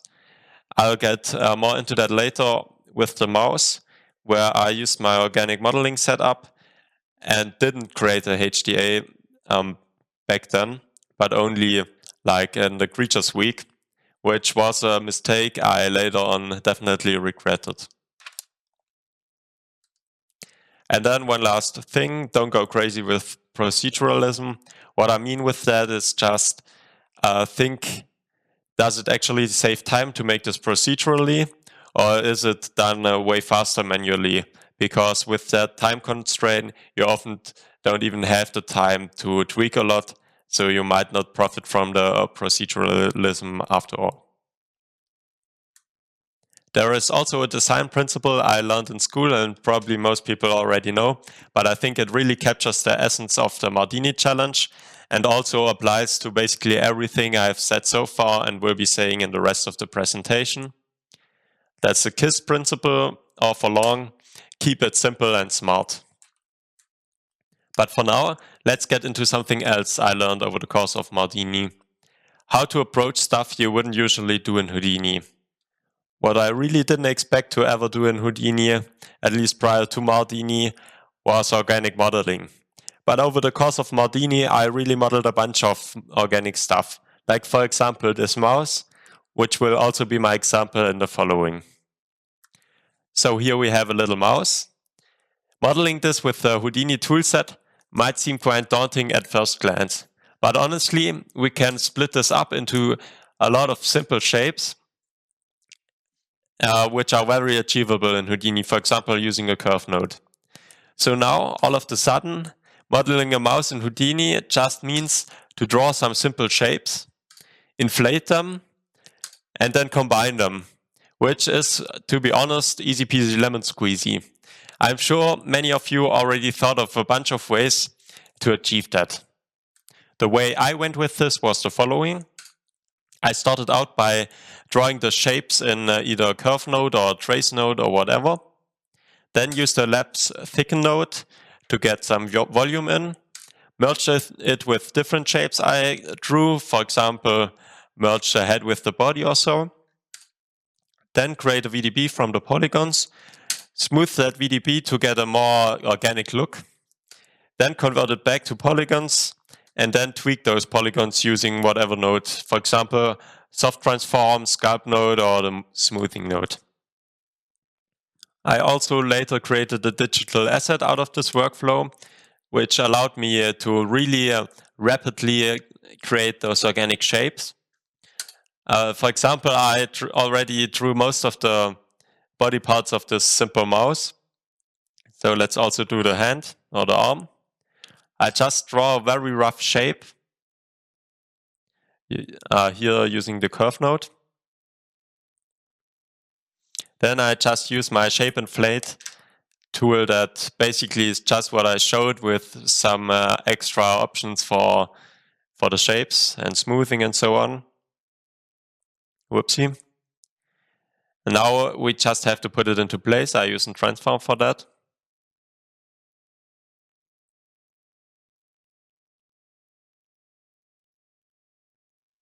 There we go. Now the cool thing is, due to the procedural nature, we are also still able to tweak the shape, like for example reducing the smoothing, or even adjusting the shape itself, which really allows to quite rapidly get the shape you were looking for. And that is so much faster than doing all the nodes manually, so it really pays off to create a digital asset of that. Let's also quickly dive into the digital asset.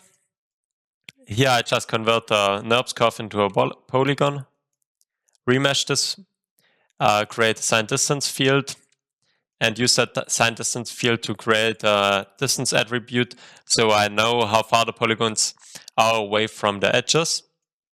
I then use that attribute in a ramp to create this fall off and also scale the normal values of the surface so I can extrude them accordingly with the poly extrude.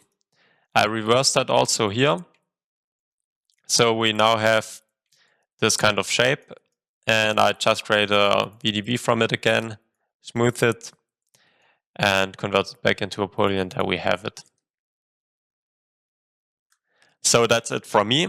I hope you learned something about how to save time when creating a scene, how to approach stuff you wouldn't usually do in Houdini, and also how to model a mouse. Thank you very much for your attention, and goodbye.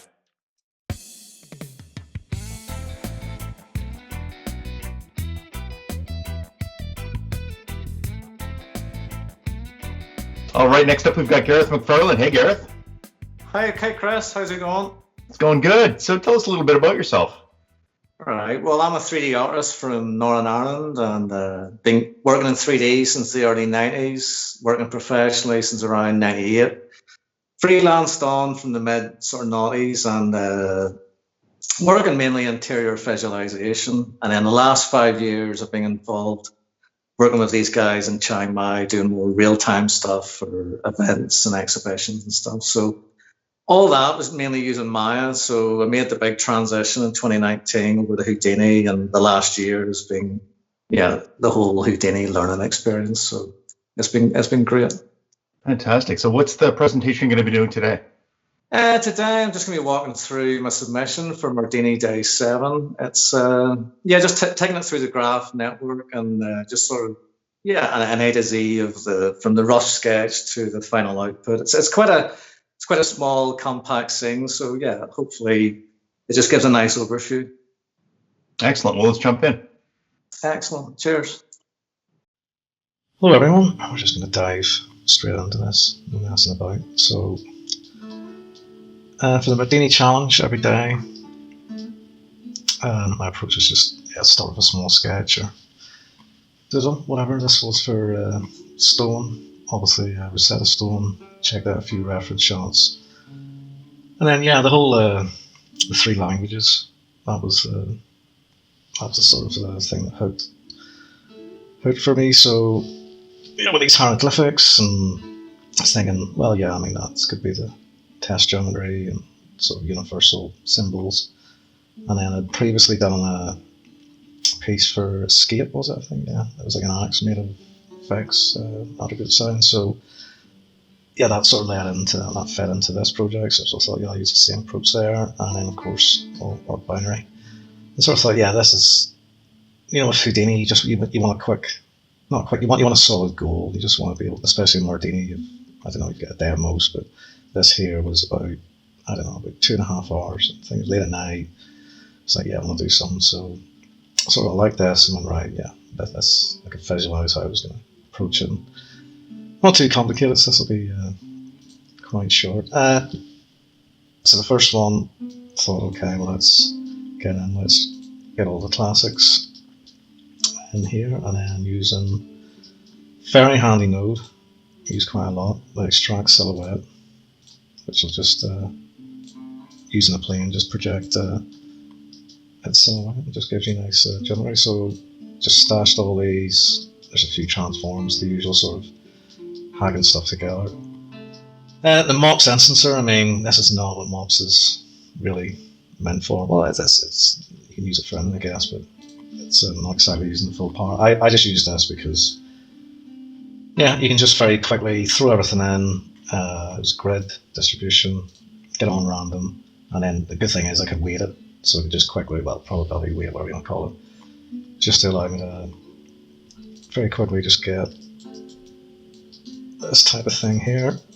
And at this point I'm going, alright, and then just obviously they need to be flattened down.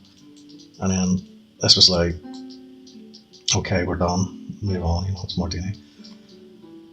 And then this here, just getting it sort of scaled down, what have you, unpacking it, because iMobs, don't really know much about mobs, just bought it actually last month, but it looks absolutely amazing, incredible work. dividing it up, extruding them out, and for whatever reason I stuck them in a loop to, or is it 40? Yeah, just to smack them into the Z plane. And then we have here, yeah, so just went on the old davfont.com, grabbed a, yeah, I mean, I didn't want anything too, I knew there was going to be a lot, and then it being carved into stone, I was unsure about how much sort of noise and, you know, chiseling, or what you want to call it, like the carving, so I couldn't go too ornate around, so something quite chunky. Threw these in mops, and then, yeah, just get a nice bank of,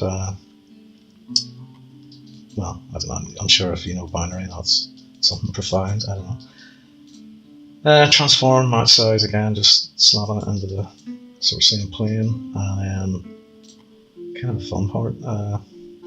So I went on to CG Wiki, which is an amazing resource.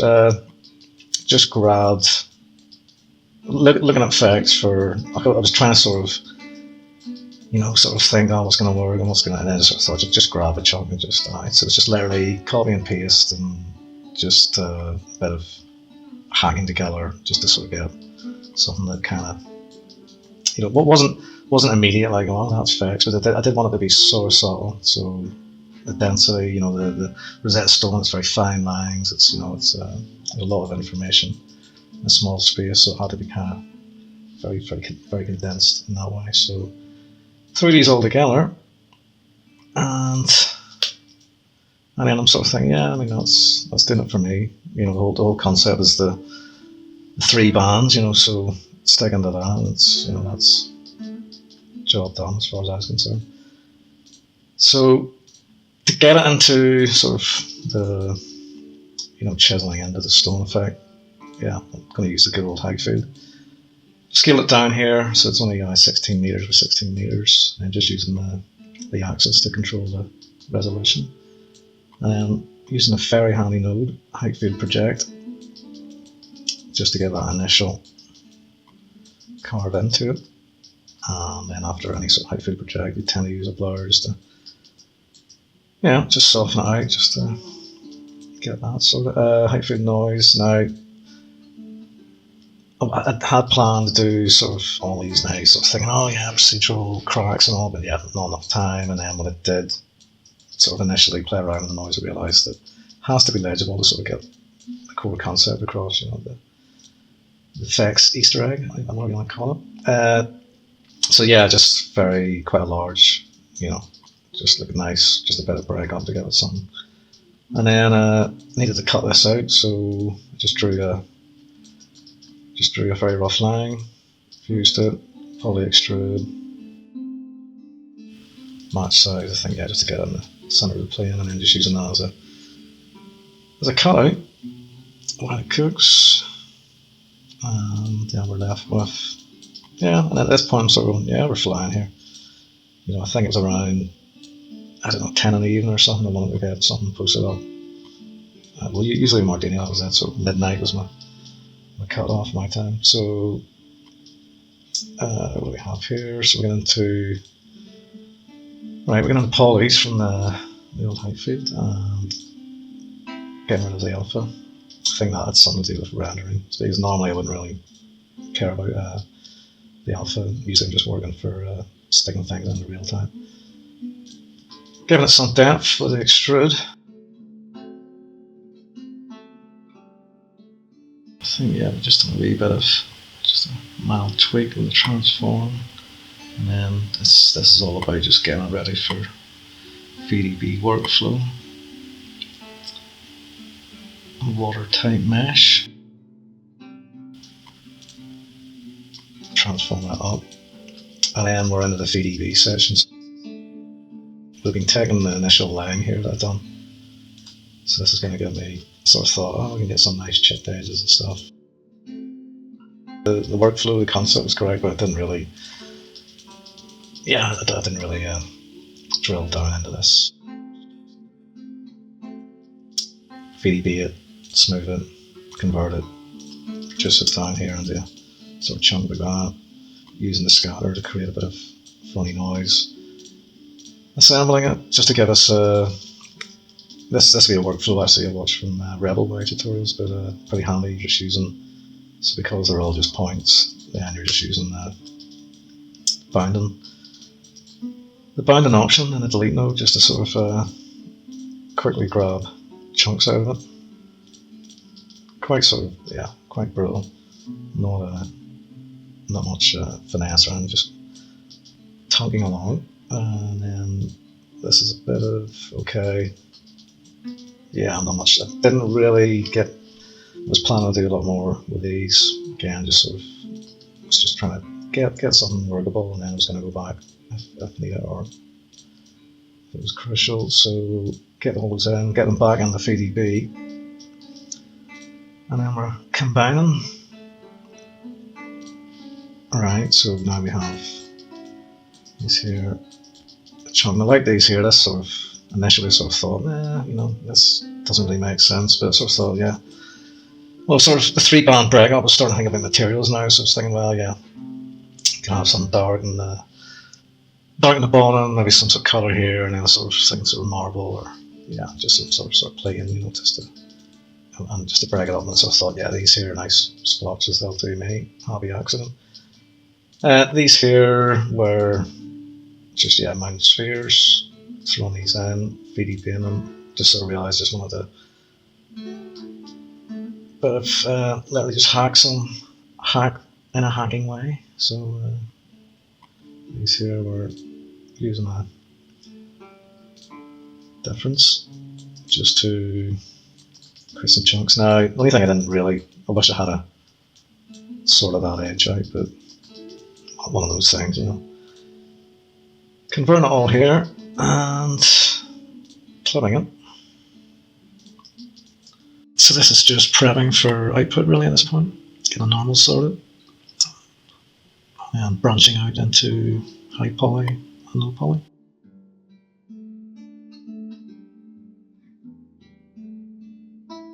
Yeah, that's the next stage. I realised I could have done, rather than doing it in Substance, I could have done it in Houdini using cops, but I hadn't really looked at it. I realised Mardini, yeah, you should be trying out new things, but it was a bridge too far, so this was just really the old high poly, low poly back out. I won't go into the auto UV, or else this will be a 25-minute video. Throw material on it, and then once we're in Substance, just back out with the high poly normals, and then all it really was a bit of slate down the bottom, using these sort of gradient masks just so I have control over where they're being slapped on. So there's the top, the bottom, and then yeah, ended up with this nice result. Quite hacky, but you know, I knew it was going to be simple. I knew it was going to be just get the 3 bands, get some nice edgings. You know, because of this very nature of it being carved, you're going to get lots of great curvature in the topology. So yeah, and then that was it for that. And then Mantra I hadn't really used. Well, no, I had actually the first time I used Mantra was the first day of Mardini. So this, I mean, Jesus, I don't know if this is what sort of optimum setup there is for Mantra, but this is just bringing the model in, using quick material to throw in my base color, normal, roughness, metallic. Sure, there's plenty of other stuff I could do if I knew how to operate the shader. And then lighting, just 2 lights actually, just what was I using? Okay, environment light actually, sorry. Yeah, so to be using that. No, just a thing, yeah, just a sort of base sky environment map. Then just a highlight from the side, just sort of that was yeah, just to sort of pick out not just another wee bit of lighting variation. And then we have a camera, if I can remember how to operate it. Yeah, very simple.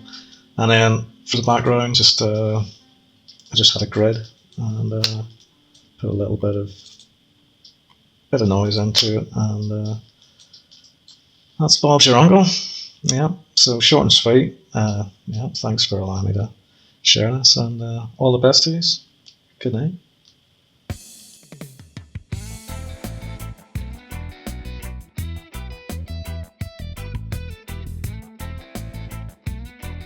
All right, next up we've got Krause. Hey, Carl.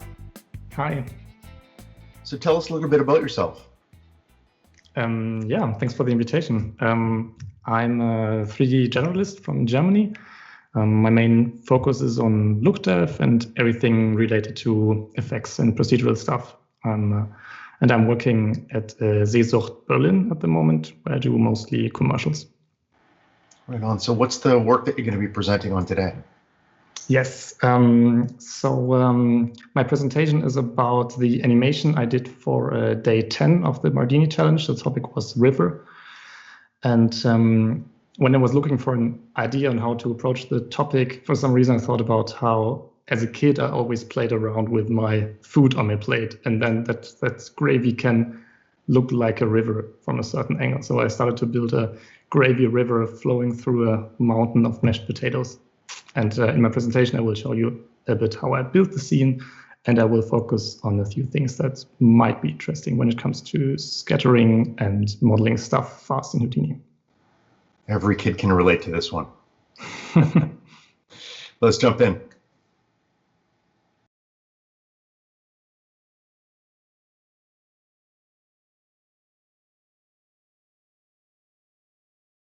Hi, and welcome to my presentation for day 10 of the Mardini challenge, the Gravy River. For these Mardini challenges, I always had to put a focus on one aspect of the scene, something I wanted to achieve or to try out. Because I work full-time during the week, I only had a couple of hours in the evening for creating and rendering the scene. For this project, I wanted to create something that looks tasty. Shading was important, but I was mostly interested in building some tools which would allow me to shape and arrange my assets in a user-friendly way. I will show you now how I set up the scene. In particular, I will go over the easier models first and then cover the more complex assets in more detail. I will also explain how I created the shaders, and I will give some rendering tips in the end for setting up a scene with Redshift. When I started building the scene, I started with the plate because I needed it to place my camera and figure out my framing. After that, I added a napkin and a fork to have a bit more detail in the scene. I will show you quickly how I modeled them. I started by putting down a curve sub and created points on the grid till I got the basic shape of a plate. I usually turn on grid snapping when creating points. It's easier for me that way to get straight lines. Then I resampled the curve and revolved the spline around the origin. At the last step, I scaled it till it was roughly the size of a real plate. It's a good habit to make sure the objects have a real-world size to not run into any issues later during simulation. To make the scene more interesting and add a bit of contrast, I created a second plate with a darker color. For that, I copied my node tree and changed the curve to get a flatter profile. Now for the fork. I started with the curve sub again and created a rough outline.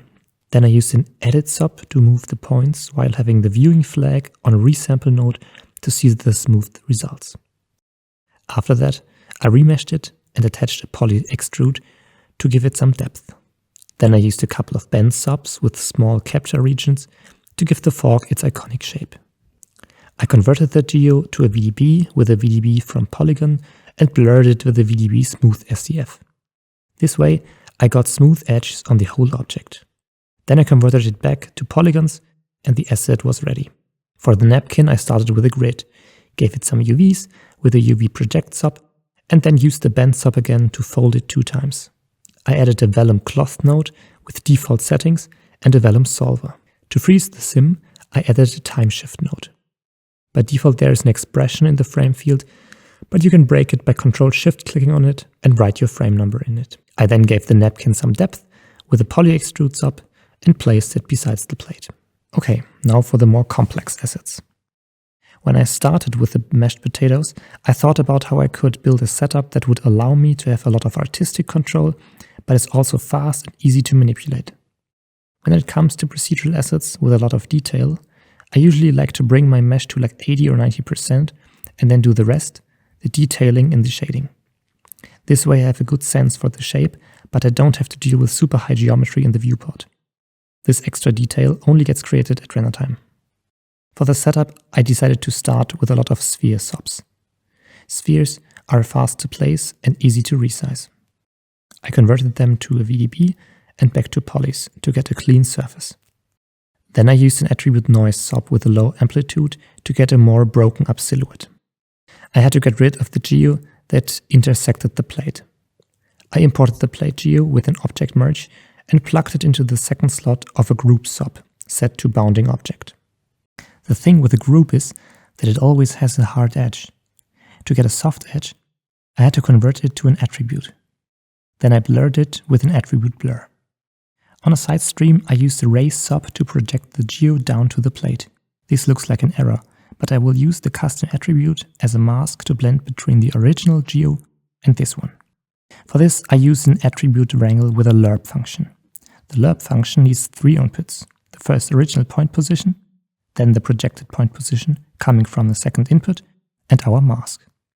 So far so good. There are a few areas where geometry is still overlapping, but we don't have to worry about this. Because I converted the geo to a VDB and then used the VDB reshape set to open. The open function internally first shrinks the volume down, so thin voxel areas are erased, and then it expands the volume again by the same amount. By doing that, the shape stays roughly the same size, but the thin areas around the edges are gone. Nice. And the cool thing is, this setup is still fast enough to change or append input spheres. This way, I could easily sculpt my mashed potato mountainscape. Now I needed to dig the path for the gravy into it. I wanted it to look like it was carved by a fork. For that, I used the curve sub again.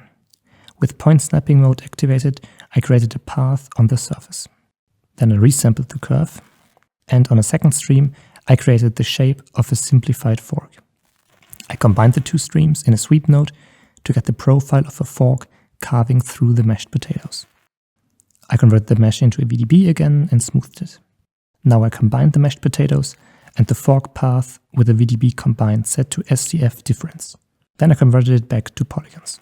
To finish the modeling part, I applied another attribute noise sub to give it some additional small-scale noise. And now for the shading. I created a RS material with a bright desaturated yellow color for the diffuse and rough reflection. For the displacement, I started with a simple Maxon noise. By the way, if you press the button with the little bug on it, you only see this node without any shading in the IPR, just the raw color. This is super helpful. I created 5 RS Maxon noises with different scalings and types. The default noise type is always a good start for me, but I also used some fancier ones like Cranial and FBM for additional detail. Then I combined them with the RS color layer. I put the first noise in the base layer and multiplied or added the rest onto it, which results in a nice uneven pattern. To use displacement on your geometry, you have to go to the object level and enable tessellation and displacement in the Redshift object tag.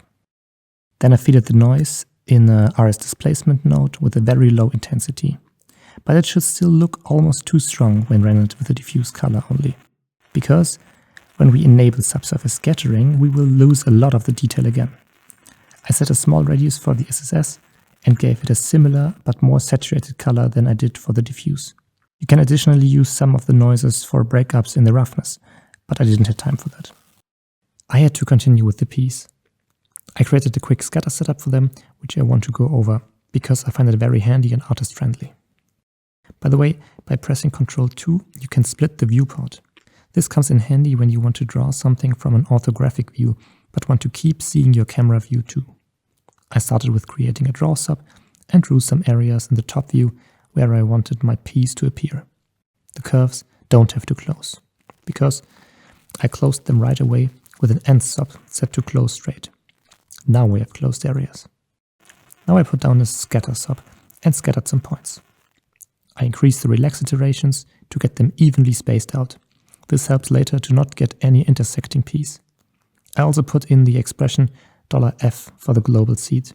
This means that we get a new point distribution every frame. I'll show you in a second why this is helpful. For the actual piece, I put down a sphere with a small scale and a low frequency. Then I put down a vellum cloth with default settings. With this low resolution, the sphere can keep its shape only through the bend stiffness. We don't need any pressure or strut constraints. Now about the soft body sim. In order to get a sphere at every scattered point, I right-clicked on the solver and choose Allow Editing of Content. When diving inside, this will look a bit confusing if you see this for the first time. But we only have to find the DOP.NET and dive inside. Inside the DOP.NET, we have to change in the Vellum source node the emission type to instance on points and put in the link to our scattered points. If we would leave it like that, Vellum would generate a new set of P's each frame. That's why I typed $f == 1 or $f == 3 in the activation field. Now we only get 2 sets of P's, on frame 1 and on frame 3. If we now hit simulate, we get P's falling down. I imported the plate and the mashed potatoes with an object merge and piped it in the third input of the solver. Now the spheres can collide with the scene. The $f expression in the scatter sub helps now with getting a different distribution for the second pair of P's. By the way, the tool works fast enough so that I can paint new areas and add more points interactively. To get some variation in the shading, I created a connectivity sub and then used the newly created class attribute as a seed value in an attribute randomize. This gets random colors per object. The shader is very easy. I used the imported random colors with the rsPoint attribute node. The attribute is called CD. I then remapped these values with the rsRamp node to get different shades of green and piped that in the diffuse color of the shader. To get more variation in the shape, I used the max and noise as a bump map. In the bump map strength, I used a very small value. It should only be a subtle effect. I adjusted the reflection roughness, and that's it. Super simple shader, but effective. And now the gravy. It's basically a flip sim with a bit of viscosity. Let's go quickly over it.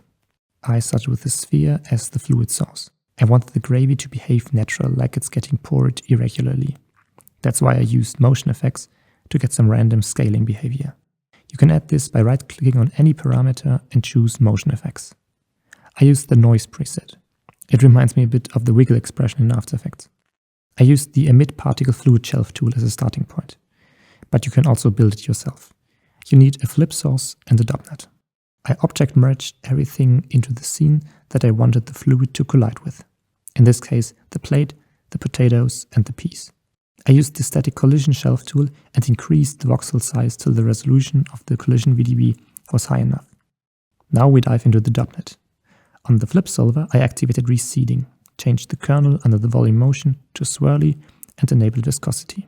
In the flip object, I put in a value of 0.3 for the viscosity, which, after some testing, gave me nice results. In the volume source, I only had to make sure that the preset is set to source flip and the input is the first context geometry. As a suggestion, if flip is new for you, use the shelf tools and try to rebuild them. That helped me understanding them better. Now for the meshing. In the particle fluid surface sub, I changed the output to surface VDB to be able to reshape it later. In the filtering tab, I played around with the blurring and closing of the shape. I went for a more aggressive filtering to get a smoother surface. Then I converted it back to polys. In the shader, I put the weight of the refraction to 0.8, so I got a bit of brownish diffuse color left.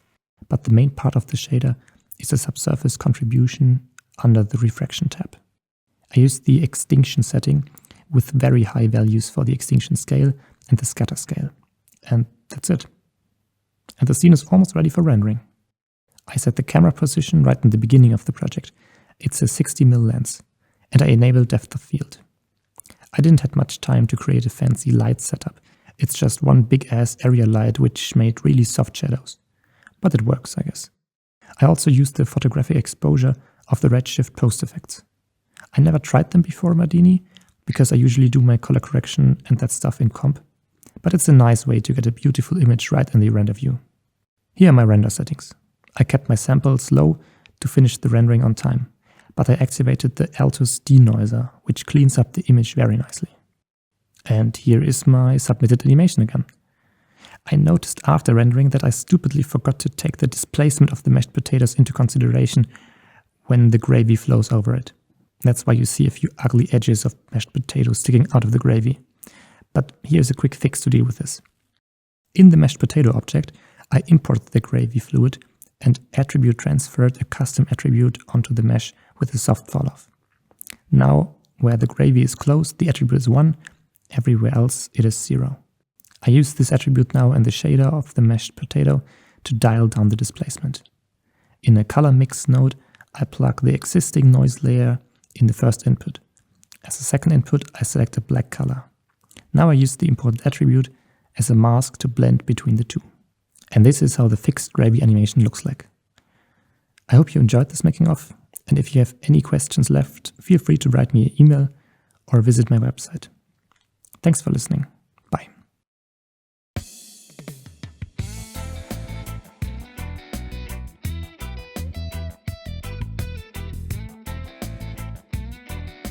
All right, next up we've got Oskar Fülöp. Hello. Hey, Christopher, nice to meet you. You too. So tell us a little bit about yourself. Hi, for the last 10 years, I was a freelance art director in Germany, in Mannheim. And last year, based on Hula, I started to learn Houdini.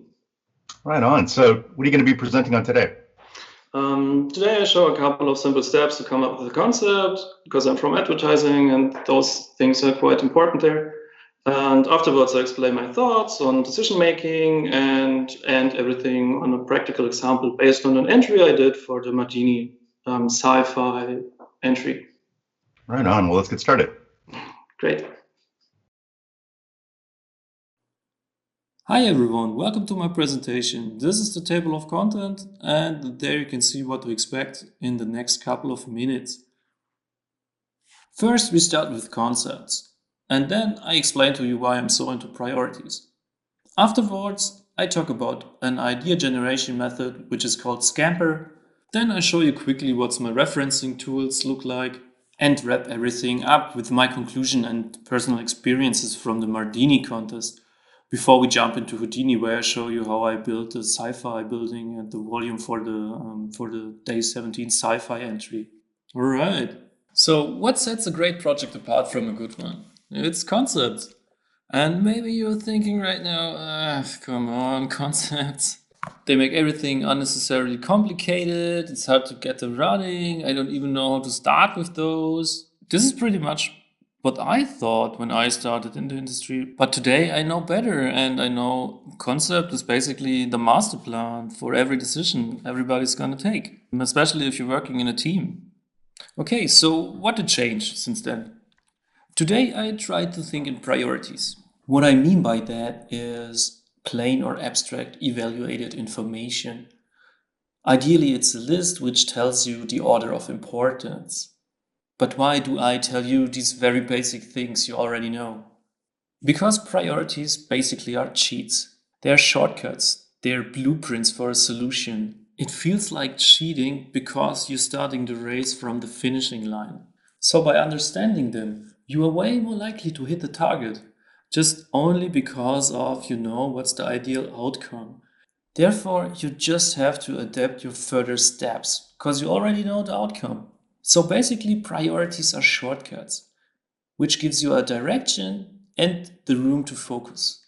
And in my experience, priorities are the most crucial step and the groundwork for every strategy. And by strategy, I mean the order of execution, which includes creative parts, the idea generation, for instance. I scribbled down an exemplary process. We already talked about point 1 and 2, gather information and evaluation, which is basically the priority part. And we are now by the creative mambo jumbo, which represents an interchangeable idea generation method. In my case, I picked the Scamper method. There are literally hundreds of creative idea generation techniques and they differ a lot. Feel free to use whatever you like to. This one is named Scamper and it's one of the most known. Scamper is an acronym and it stands for substitute, combine, adapt, modify, magnify, minify, put to other use, eliminate, rearrange. And if you want to use them, you have to lay out all your gathered information / priorities and pair them with these verbs. And hopefully you find interesting connection or properties. I used this technique in the Mardini contest as well. And this is what I came up with. For the run entry, I substituted the horse's material and made it out of cardboard. For the wave entry on day 11, I combined the icon of the overall contest, the martini glass, with the day's challenge of the liquefied wave. With the rural entry, I minified a couple of objects and picked an interesting camera angle. The last example is the body part negation of this character for the wind entry. So let's move on to the tools I use for referencing. I made a PureRef pinboard for every entry, and therefore for collecting the images I mostly use Pinterest, followed by ArtStation and a bit of Google image search. Okay, now we arrived in the last block of my presentation. It's my conclusion of the Mardini contest and my learnings out of it. So, a daily art contest is the most efficient way to learn Houdini. 100% true. There are only two possible workflows, the right one or the fast one. Accept your speed of learning and focus on iterations. You are only as good as your reference, everybody knows that. And the last 10% of the work can be 90% of the time. Okay, I guess we arrived at the end. The next thing I'm doing is I jump into Houdini and I'm gonna show you how I built the buildings and the fog of this rendering. Starting with the buildings. Okay, see ya! To model one of these buildings, I started with a box. Make it a mesh and give it a reasonable size. 20 by 80 by 20 meters seems fine. This is for getting rid of the unnecessary divisions. Now I'm defining the floor height. I use 4 meters by referencing the Y size. And doing the same with the center, centers the whole cube down. Even if I scale it upwards or downwards, you can see the floor size will stay the same. Now I want to ring select every second floor. To do so, I use the sort node and change the primitive sort by Y. The group range node gives me the pattern I'm looking for by selecting every 4 out of 8 primitives. If the top or bottom parts are also selected, just change the offset and get rid of those selections. To speed things up, I'm using the radial menu by pressing the C key. Notice that I'm in the modeling interface, which means our quick selections are related to modeling tasks. I simply pick the poly extrude node, and after assigning the right groups to it, it's basically playing around and looking for interesting shapes. I'm gonna speed up the video a bit, because from here I'm repeating the process of selecting, extruding and insetting until I'm fine with my base mesh. In this stage I'm adding elements to block out an overall form I'm happy with. I don't care about details yet, since later on we're going to have some shape breakups with the box cutter or Boolean workflow. And it's a good idea to change your perspective and look after your overall proportions from time to time. And finally, I'm happy with my base mesh and we can move on. First, I want to bevel the outside edges. And once again, the radial menu has you covered. Just pick and select the poly bevel node and it will drop down for you automatically. And of course, you can choose your fillet shape and subdivision amount as you please. I'm going with a round fillet and 5 subdivisions. It's always a good idea to tidy up your scene, name things out and keep it organized. From here, I'm adding shape breakups. To do so, I'm using the lab's box cutter workflow, which is basically an interactive Boolean. To use it, you just click and drag into a surface to drag out a rectangle. Then you hold down Control to add depth to it. A cool thing about the box cutter is the possibility to add some duplicates and transform them individually. To lock in the cutout, you just simply press A on your keyboard and you see the blue bounding boxes are gone now. To make them live again, you just simply drop down the cutout settings and click Make Live. Now you see the blue bounding boxes are back again. From here, you can make changes as you please. For example, I'm beveling the edges here. And if you want to be more precise about it, you can enable snapping options like grid snapping or surface snapping. If you're happy with your result, just lock in your cutout and add another layer. Once again, I'm speeding up the video here because it's a bit repetitive. I'm just blocking out some cutouts and looking after the overall shape of my tower. Another cool thing about the box cutter is its handling of the cutouts. They're all stored inside one node. And if you want to modify one cutout, you just simply make it live again and you're good to go. But one last final thing, Since we're doing a sci-fi building, it has to have an antenna. To do so, I just simply select with the S key the bottom of this tube and use the insert function of the poly extrude to make the radius smaller. Then I add another poly extrude on top of it and crank up the distance to extrude it outwards. From here, I am pretty happy right now, and we can stop.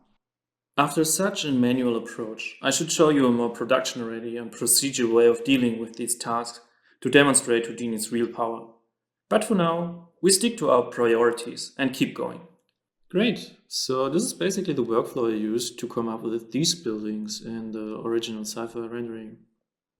Later on, I used them multiple times with different scales and angles. For layout purposes, I also generated a road network.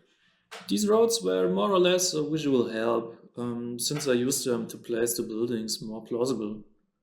Great, so after working out my camera position and angle based on the roads, I started to place down the buildings to my liking. From reference, I can tell architectural and aerial photography is mostly done with wider lenses, so I decided to go with an 80mm lens. The next thing I want to show is how to generate the fog. First, we generate a geonode, dive inside and create a box. And give it a reasonable size and a positioning, because the box itself will contain the volume and therefore you don't want to see its sides from your screen. But if you're not sure about your composition, that's no problem. Later on you can make changes as well. Okay, I'm happy with my box positioning and scale, and now I drop down a volume node. Change the uniform sampling mode to by size and drop down a volume warp. For a better understanding, I drop down a volume slice and merge it with the volume warp, so we can see a bit more what's happening inside the volume warp. These steps are just for visualizing purposes, so they are not crucial in any way. I almost forgot to rename the volume to density so Houdini knows what we're up to, since density is a predefined global attribute. Now we dive inside the volume warp. And in there, the first thing we do is to tell to use the cube as the container for the volume. By dropping down a relative to bounding box node and connecting the operator input 1, which is the volume itself, and the position. The gradient on the volume slice tells us that there is a fall off on the x-axis, but we need it on the y-axis. To tackle this, we use a vector to float and output only the second output, which is the y-axis. To break up the uniformity, we'll add a turbulent noise to it. Connect the position and you'll see we have some splats on our gradient and in the volume itself. By scaling down the frequency, you basically make the noise bigger. I punched in a couple of values which worked out for me, but keep in mind these will vary a lot depending on scene scale. To get more headroom, we are negating our turbulent noise before the addition. To do so, we use the negate node. Next, I want to modify the appearance of the fog itself. To do so, I use the fit range node. By changing its source min and max values, we can crank up the contrast to give the fog a more solid appearance. For a more hazy look, make sure your values are more interpolated and not that sharp. I use the complement node to flip the fog upside down. One of the last things I like to do is to drop down a multiply constant node. This comes in handy when you're about to shade your volume. I'm using Redshift and therefore it's very good to have a multiplicator to crank up the density just to iterate through your looks.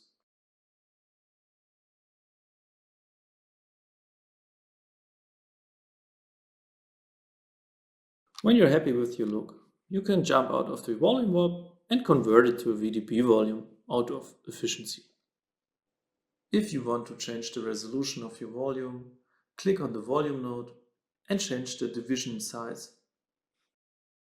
Since we told the volume warp to use the box as a container, we can reposition it. I changed the position of the box because you saw the border on the right side and therefore the border of the fog. Alright, this sums up my presentation. I just wanted to say thank you to SideFX for having me and giving me the opportunity to talk here, and for everybody else who participated in the Mardini challenge, and I hope to see you soon in the next Daily Art challenge. So, bye bye!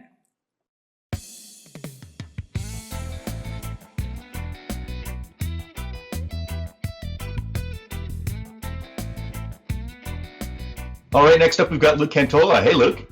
Hey, Chris, how's it going? Good. So tell us a little bit about yourself. Yeah, so I'm a motion designer in the outdoor film industry. I originally got started doing human-powered adventure stories that got tied into conservation ecology, and that's led to the outdoor film industry. Right on. So what's your Mardini entry that you're going to be talking about today? Yeah, so my Mardini entry is for the Valley Day, and it's a mapping entry that deals with your perception of the size of landscapes. So we're going to take a satellite image and then move a camera out and blend into a historical map of Glen Canyon. Very cool. Well, let's jump in. Okay. All right, here we are. So we're going to be talking about reviving archival maps with the Heightfield tools inside of Houdini. And it's going to be an overview of my Mardini entry for Valley. So on the left here, we have an archival map of the Glen Canyon area, Lake Powell, the Colorado River. In the center, we have a height map of that area. And then on the right, we have a satellite image. And we're going to be taking all three of these and combining them into a compelling environment. So let's go ahead and watch my Mardini entry for Valley and see what I did with these three maps.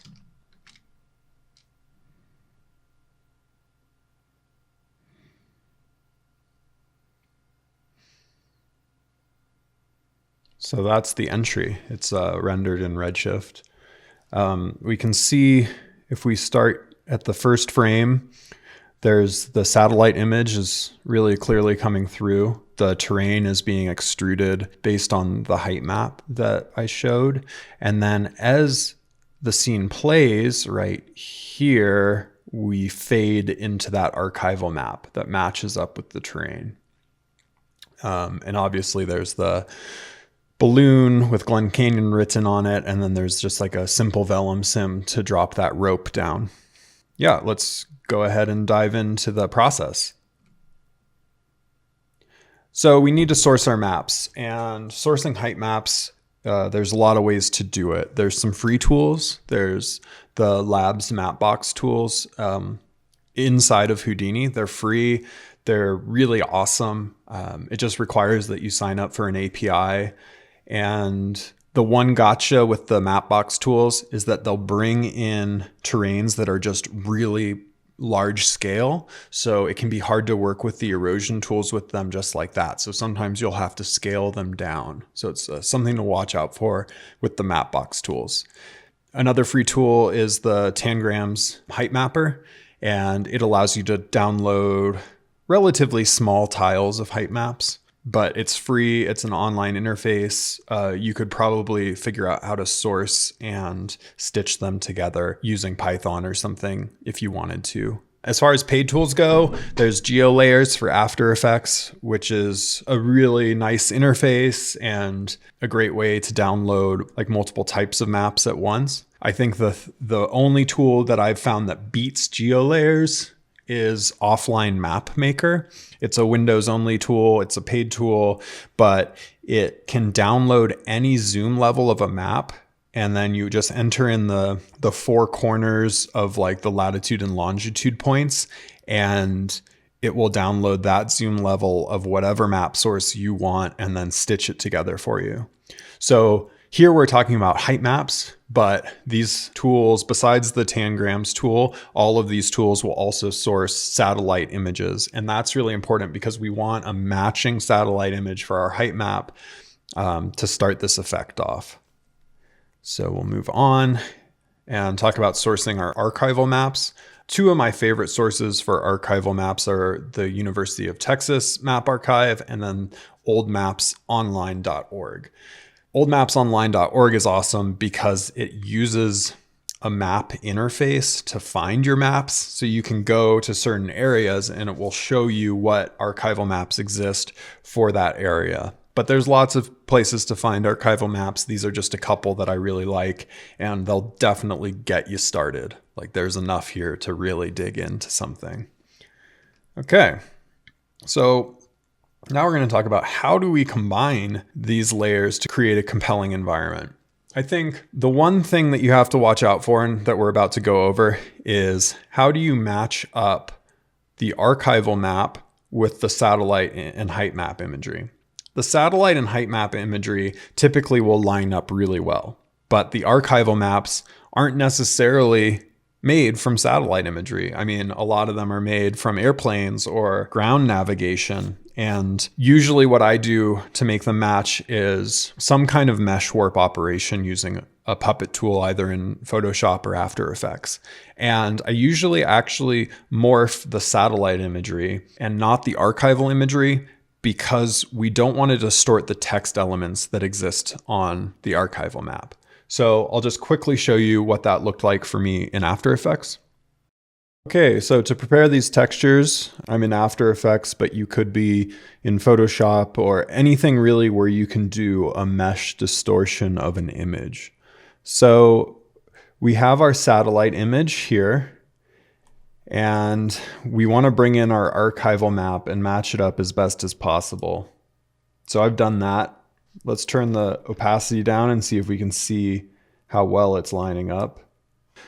So like I said before, we are going to distort the satellite image because we don't want to distort any of the text elements on the archival map. So I've already done that, and if I click on my satellite image and then turn my puppet tool on, we can see that the rivers lock in, and I'll just toggle that a couple times. And if we look at the puppet tool, we can see that I'm mainly focusing around major features like rivers. Here's a peak that I've focused on, and I'm just pulling these points in so that they line up. If I pull one out, you can see obviously it's no longer aligned, and I can pull it in. So this isn't a tutorial on how to use the puppet tool. It's just something that you're going to need to do if you want to have an archival map match a height map. And then you can just copy and paste your puppet tool onto your height map or any other map layers that you have, and then export them all, crop and export them all. Okay, here we are in Houdini. We're going to go through this project pretty quickly here. We've got a camera rig, some lights, and then our geometry. We have our balloon and the rope that drops down, and the table, which is this UV grid we're seeing. It's just the background pretty much. And then the map, which is our main attraction. So we'll dive into the map and start up here. So we have our Heightfield file that we're loading in. I've also loaded it into a quick shade so we can look at it here. There it is. When we load it in, it comes in at almost 10 million voxels, as you can see right here. So that's way too much resolution for what we want to do. So one way, you can resample it down to a smaller voxel size, or you can just take a stock Heightfield and plug it in, and that will choke the Heightfield file down to 250,000 voxels. So that's just the trick that I use sometimes if I want to limit my starting resolution when working with a Heightfield. So the first thing we do is we'll look at this Heightfield file, and you can see it's just really low elevation here. So I'm going to remap it and make it look like pointy garbage. But that's okay because we'll blur it here. And this is the first time where we feel like we're getting a representation of our Heightfield clearly. There's our Heightfield. Here's our first operation. And I'll just throw down a switch here. So as we go, we can see it as it evolves. So we have our quick shade and then our first Heightfield remap and blur, and then we're going to run an erosion, and this erosion is just 20 frames stock erosion, and it's frozen at frame 20. And then I always like to cache out my erosions so you can jump in at different parts of the process and not need to recook everything. So if we drop our erosion pass in, you can see that a lot of the rounded edges get knocked down, and it starts feeling like something a bit more like a terrain. Obviously, it's still pretty low resolution. You can see there's bumpiness to it, and We are going to upsample it here in a second, but first what we're going to do is use a height field layer to layer back in some of that original detail from the height field file. So the way the height field layer works is it takes your base terrain and then it layers on another terrain. And using this layer scale value, we can scale that original height field file. So here's that bumpy, peaky mess that we don't want. And here's no added terrain. And we just want something, I think 3.6 was a good value there. And then when we're going to resample it here, so we're just increasing, doubling our resolution. And with volumes, that means we're quadrupling the number of voxels that we have. So now we're at 1 million voxels, and we'll plug that into our switch. So we go from our quick shade to our first blur operation, our first erosion, and then layering back in that original height field and resampling up. So we're going to remap again. One thing about the remap, it's not just to create more relief in your terrains. It's not just about creating more elevation. A lot of it is about creating steeper slope angles. So if I put in a high maximum like 200, we get these really steep cliffs. And the erosion tools are going to work very differently on cliffs that are sloped like this than cliffs that are sloped like this. There's no cliffs. That's just like a little hill. So by remapping and increasing the relief on the terrain, we actually get some more interesting effects with our erosion tools. So I ran another stock erosion and froze it at frame 20, and we'll just look at that through the switch now. So from the beginning, we have our height field quick shade, and then we have our first height field blur here. Let's see, then we're doing an erosion pass. Then we're upsampling and bringing in our original height field detail. So here we are, that's looking pretty good. And now we're doing a remapping operation and another erosion. And this is where we start getting some pretty nice effects. I really like how this cliff drops off to this kind of debris slump on this side. But then when we look at the other side, we just have the slump happening. It's kind of more like a sheet of rock coming right up to the peak. So it feels like there are different processes happening on the terrain. And that's really nice. I like that effect. So we'll keep going here. We're going to upsample again. We had 1 million voxels. Now we're going up to 4 million by doubling the resolution. Now, because we have 4 million voxels, you'll remember the original height field had almost 10 million voxels, and we have a copy of it here. So this is the original height field again, but this time it's not being choked by that height field. So rather than having 250,000 voxels, we're bringing in the full 10 million voxels here. So we're going to get a lot of detail back, and we're going to do the height field layer operation again and bring back some of that detail. That's what that looks like. We can bring that into our switch. And from the beginning, 1, 2, 3, 4, 5, 6. As you can see, we're just layering these erosion passes. We're stepping up our resolution as we go. We're layering back in the original height field data. And what we're coming out with is a terrain that looks pretty cool. You can see there's a lot more detail coming in. There's like creek and stream rivulets coming in. There's more detail on the slumping that's happening. There's a nice texture happening here. Yeah. So as we keep moving down, I just turn this thing into polygons now. There's two ways to work with height fields when you're rendering. You can either convert them into polygons or go through a COP network and export a height field as like a black and white image that you then bring in as a displacement map. And if you want to follow that workflow, and Tagma has a great tutorial about that. which I'll link in a later slide. But I went with a polygon workflow because it's a little bit faster. It's a little bit easier to see what you're doing. And for Mardini, it was really important to always be able to iterate quickly on ideas. So I went with a polygon workflow, and I'll just load my file cache so I don't have to bake anything. And we're looking at 2 million polygons with a poly reduce in here. And what does that look like? Oh, okay, so I transformed everything as well. So we can look at it like this. I just rotated it for the camera for some reason. So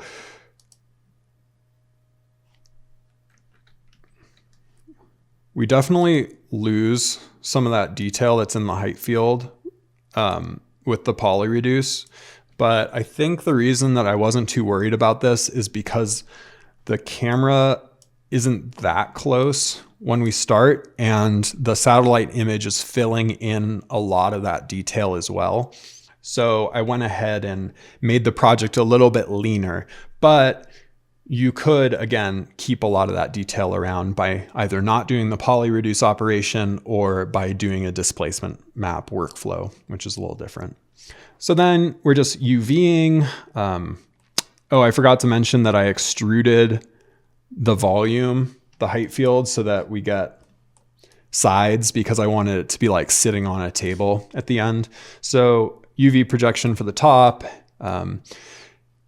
changing the mesh of the sides, giving it normals, giving it UVs, and then giving each of them materials.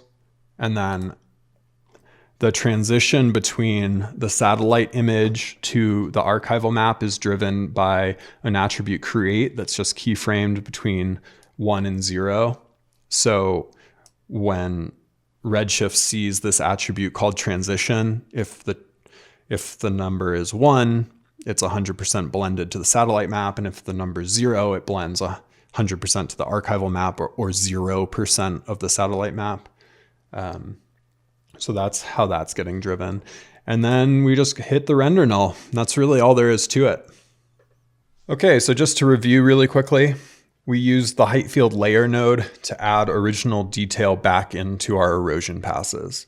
And that's really the crux of this workflow. We upsampled our terrain in passes while also increasing the overall elevation change using a height field remap. And that just allowed our erosion tools to really dig into the terrain and create the kind of detail that we were looking for. The last thing is that if you're interested in using the COPS or displacement workflow that I mentioned earlier, rather than the heavier polygonal workflow, then you can check out live rendering of height fields in Redshift 3D from Intagma, and it's just a great tutorial. The last thing that I want to talk about before we wrap up is just how this camera rig is working. It's pretty simple. There's 5 parameters that are getting animated. There's an object that is on a curve. It's the sphere.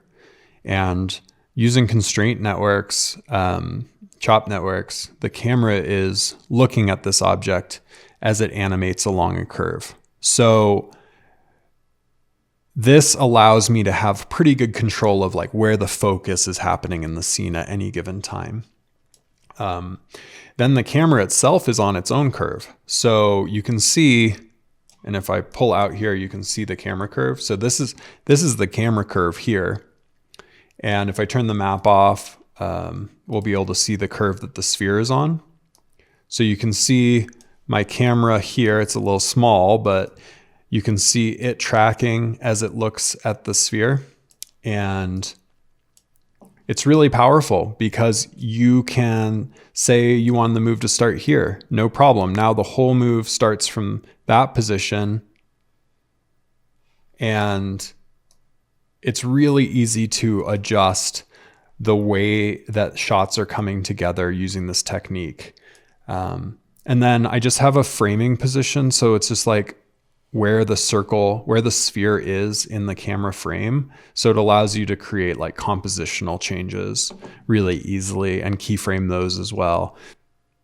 All right, that's it. Thanks for joining me. I hope you learned something. If you have any questions, leave them in the comments below, and let me know if you want to see a tutorial about the camera rig or anything else that you've seen here.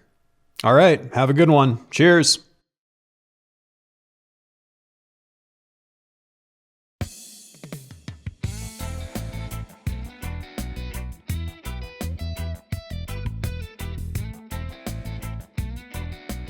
All right, next up we've got Jason Harmon. Hey, Jason. Hey, how's it going? Good. So tell us a little bit about yourself. Oh, all right. I am a 3D generalist, motion graphics artist. I operate out of Philadelphia, Pennsylvania, in the U.S. I've been doing motion graphics and design animation for about 18 years. I started out years ago as an editor, then got into more motion graphics, always with a passion for 3D. Like I started out in Cinema 4D back in my college days in the early 2000s, and been using that for a while. And then somewhere along the way, just transitioned all of my work into Houdini, mostly over the past 5 or 6 years. Right on. So what are you going to be talking about today? Today I'm going to be talking about the scene that I built for the rule prompt, and it's a scene with a handful of mailboxes and rocks. I grew up in rural Alabama, so it was kind of that's what came to my head. That's what I remember. It's just long dirt roads and endless mailboxes. Mm-hmm. So I'm going to talk about that and how I built it up, how to take just a handful of assets and really stretch those and make the most out of them in a scene using some of the scattering tools and also a bit of procedural modeling. And hopefully, if I get to it without running out of time, how to render those things efficiently in Redshift. Right on. Well, let's jump in. Yeah, thanks so much. Today, I'm going to be talking about my approach to building this scene, which was my entry for the Day of Rural. As an overview, here's the topics I'm going to be talking about today. First, I'm going to talk about modeling our hero asset, the mailbox, and how I was thinking about adding variation to each copy of this, and building the first asset to accommodate those changes. I'm also going to be talking about blocking out the scene, how making a few decisions up front can save you a lot of time and show you where you need to focus your energy, not wasting effort on things that won't be seen by the camera. I'm also going to quickly show how I created and prepped the assets I used in the scattering system, the rocks and the grass. The bulk of this talk is going to be focused on showing how to build a reusable scattering system using the scatter and align tools. Next, I'll go over quickly where I sourced textures. Then lastly, I'll talk about lighting and rendering and using Redshift post effects to add light compositing and color for the final look. Quickly, I'm going to go over how I modeled this mailbox. To begin, I just used basic polygon modeling tools. I added some subdivisions so I would have enough detail. I split the door off and then added a transform so I could have some of the versions of the mailbox with an open door. For the posts, it's just simple boxes, the 45-degree angles booled and beveled. And then here you'll see how I took one mailbox, duplicated it many times, and then in world space repositioned and rotated each copy to add variation. Then per box I went in and started manipulating some of the elements to have more variation. I opened some of the doors, added or removed latches. I changed some of the styles of the posts, made some round, some fatter or skinnier. And then lastly I wanted to add some dents and to make the mailboxes look old and weathered. I did this by using an edit SOP with a soft select and just pushed and pulled points until I was happy with the look. Once I had the mailboxes in place, the next thing I knew I needed to do was to lock in the camera's position. And here's why. My scene's not very large, and I knew that there were going to be issues with it. Here's the back edge of my scene, and I knew I wouldn't have time to model any other scene elements to cover this up. I was only have time to model the rocks and the grass and the mailboxes themselves. So to help with this, I knew I wanted to be close and focus on the mailboxes. I also knew that I wanted to use shallow depth of field, and sort of hoping that would cover some of my issues that are going on back here. This angle is the angle that I ended up on, and once I blocked out the camera, a lot of other things started to fall into place. I did some tests with the shallow depth of field, and I saw that this front mailbox was going to go soft, so I thought that would be pretty forgiving. I also could tell that how far I needed to extend the back and the side of my landscape. I saw that with the soft focus, the edges of this were going to blend okay with the HDRI dome that I was going to use for lighting. And then when I moved on to the texturing, or when I moved on to the scattering tools, having a locked-in camera allowed me to spend time focusing and concentrating detail where it was going to be the most visible and not really stressing out about trying to populate this whole scene. Locking in the camera allowed me to concentrate efforts on where they'd be the most visible. For creating the rocks I scattered, I referred back to a tutorial by Fabrizio Chamon. He shows you how to make really nice procedural rocks using a series of noises. So in this quick breakdown of that, I started with a sphere and I roughed out the shape with an edit sop. I added noise and then used a VDB operation to convert and remesh that. And then I just layered up that noise again to get finer detail. And finally at the end, I poly reduce it knowing that I'm going to scatter this a lot of times. And also here's the grass that I made. This was relatively easy. I just took a single curve with a bend on it, and I used that in a copy to points, and then I put the copy to points inside a for each loop, and that way I could vary the length and the amount of the bend per instance of the curve.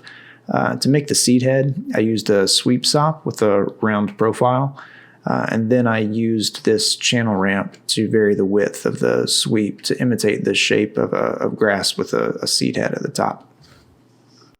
So next we get to the real heart of the talk. The next thing I'm going to talk about is the scatter and align tools and how I use these to take just a handful of elements and distribute those randomly over a given surface to create a lot of visual interest from really just a few elements.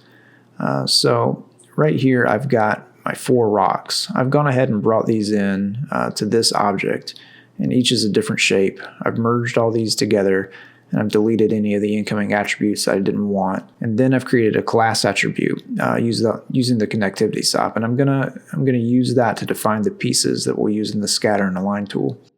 Going back to our locked-in camera, I'm gonna paint where I want rocks to be. To do that, I'm gonna use a group paint node.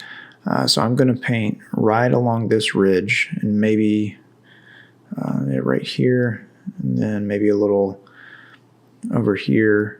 And you can go back and you can adjust this later on after we get a sense of how the rocks are looking.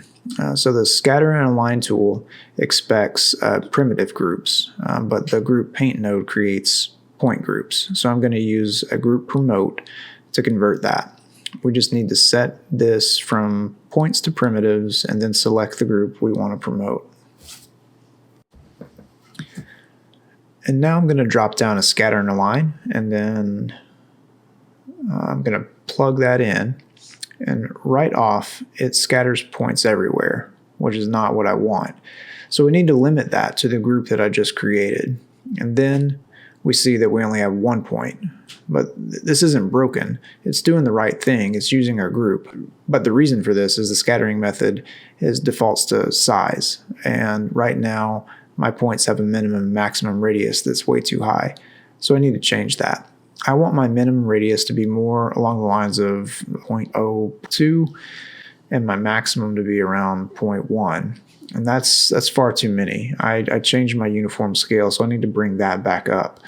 And now it's going to generate quite a few points, and that's going to be pretty good to start with. Now to see the effect of this, I'm going to grab a copy to points.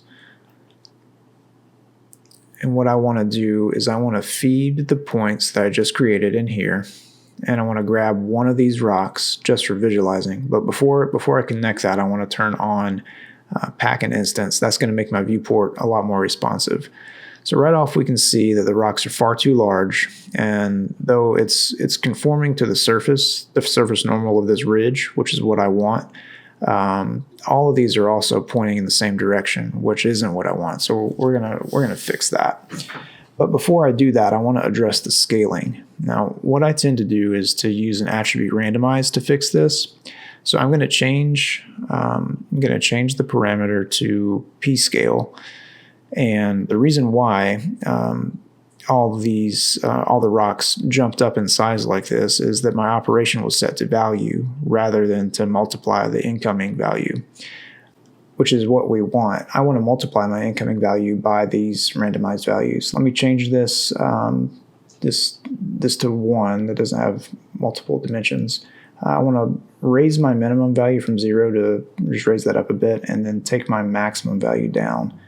And now you can control this, the way this randomizes the numbers. A number of ways you can do that with the ramps or however you want, but for this demo, this is going to be fine. Now what I want to address are these directional issues. The scatter and align tool not only has controls for how the points are created, but also has several sliders here to control the orientation angle of each point. The ones that you're going to be most concerned with are probably going to be these rotation around normal sliders. This is going to set the amount of variation in the angle around the up vector for each object that's copied onto each point. So I'm going to set this between 0 and 360 to get the most variation in their orientations. And now for the maximum cone angle slider, this is going to randomize your up vector. And let me actually turn on point normals here on the template points so you can see better what's going on. And now you see these normals. Here they're being inherited from the surface, and that's what's defining the up vector on each rock. But when we change the cone angle slider, what we do is we randomize that. And you may or may not want this depending on the geometry that you're scattering, but it does add more variation, particularly for this setup. So now we have one rock that's scattered on our surface with random orientation and random scale, and it's looking pretty good, but I want to get this entire library scattered on these points, not just the one piece, and I want this one piece per point, or one rock per point. So we have a class attribute over here on our geometry library, and that's what I'm calling this group of rocks. But we need to add matching attribute to our points. And one way to do that is with the attribute from pieces SOP. So what this SOP asks for is a geometry library and a point cloud. So my geometry library is over here, it's my rocks, and my point cloud is my template points. So now what we're going to do is, in its parameter, it says, okay, what is the name of your piece attribute? It defaults to name, but that's not what mine is. Mine is class. That's what I have defined. That's what I have defining the pieces of my rocks. So as soon as I click that over to class, you can see that these points now have a class attribute that matches the class attribute for my rocks. So right now I have 4 rocks, so I get a class attribute from 0 to 3, which is randomly assigned to these points now. Now if I had 10 points, I'd get matching attribute on the points, on these template points that would iterate over every 10 points. So now rather than feeding the points that don't have any class attribute on them into the copy to points, I need to feed my points with the matching class attribute in there to copy the rocks onto. And rather than feeding in a single rock, what I need to do is feed in the group of them, feed in this merge. So now right off the bat, that didn't do what I wanted. And that is because there's one last parameter set. Now you can see that I've got the whole chunk of rocks being copied onto every point. And the reason for that is that I need to set a piece attribute inside my copy to points SOP as well. Now that defaults to variant, but what we're going to change this to is class, because that's what we defined earlier as our piece attribute. So as soon as I did that, what you can see is that each incoming template point that had a class of 0 has the rock with the matching class attribute copied onto it, and so on and so forth for 1, 2, and 3. And now the great thing is that once this is all built out, if I wanted to add 5 more rocks, I could just merge them in here to this merge node, and everything else will ripple through. And that to me is really, really powerful. And so now I can go back to my camera angle, and if I wanted to add more rocks, I can add more rocks there. Or if I want to take some away, let me remember. No, yep, it's the middle mouse button will erase. Yeah, there we go. So you can erase rocks, you can add more. It's a pretty robust system. And using this, you can build up a ton of detail with just a handful of assets. All right, so lastly, what I want to do is so we've got random scale, random orientation, positions. I'm using 4 different variations of rocks. So I've got a lot of variation as it is, but I want each rock to have a randomized color as well.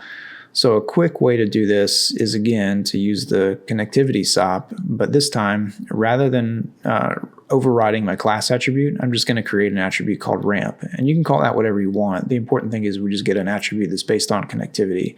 And then I'm going to take this color SOP that I used for my my render. And now when you make a color SOP, when you just drop one down, it defaults to constant color. But what I want to do is to do a ramped color from an attribute. And this is the color ramp that I want to apply across all of my rocks. So first I'll need to feed it the attribute that we just created in that last connectivity SOP. And that's a ramp. So let's see the range of that ramp attribute. Here it is. It goes to 483. And so we've got 483 rocks. So my ramp range, that's my ramp range, I want to set that to 483. Now you can do this in a more procedural way than just typing it in. You can reference that number. You can reference that a number of ways. It's just the number of template points. So you can definitely make that more procedural, but just for the sake of this demo, this is going to be okay. Now I've got random colors per rock based on this gradient, and I'm going to feed that into Redshift for my final render. Again, this is all to layer up some visual complexity, only working with 4 assets. Now let's take a look at the setups that I used in the actual render. It's the same type of setup. Here's the grass and the rocks combined. The rock setup was exactly the same, still using the same 4 input rocks, but I scattered more of them. I've got about 2,000 or so here. Same color ramp, same setup. The grass setup, I have only 2 variations of grass, one tall with seed head and one without. And that's how I built the scatter setup for my render. Really quickly, I want to talk about texturing. I used a lot of Megascans materials and substance source materials over the course of Mardini.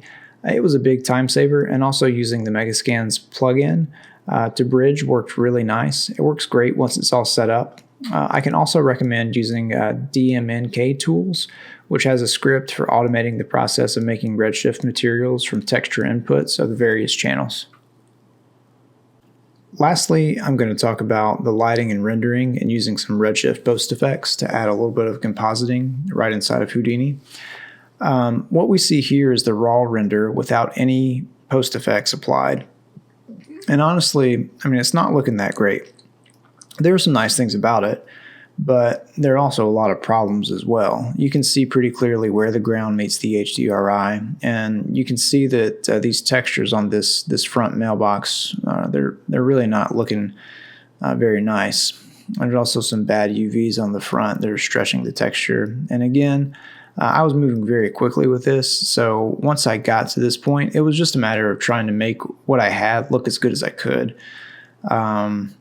I'm going to jump around a little bit, talk about the lighting next. The lighting was really simple. It's all from one HDRI dome that I grabbed from HDRI Haven. I just went on their site and found a rural looking scene, and one that I felt like it sort of matched the tone that I wanted. I just tried to find a good angle to set the light at. I wanted the light to come from this direction, and that was basically it.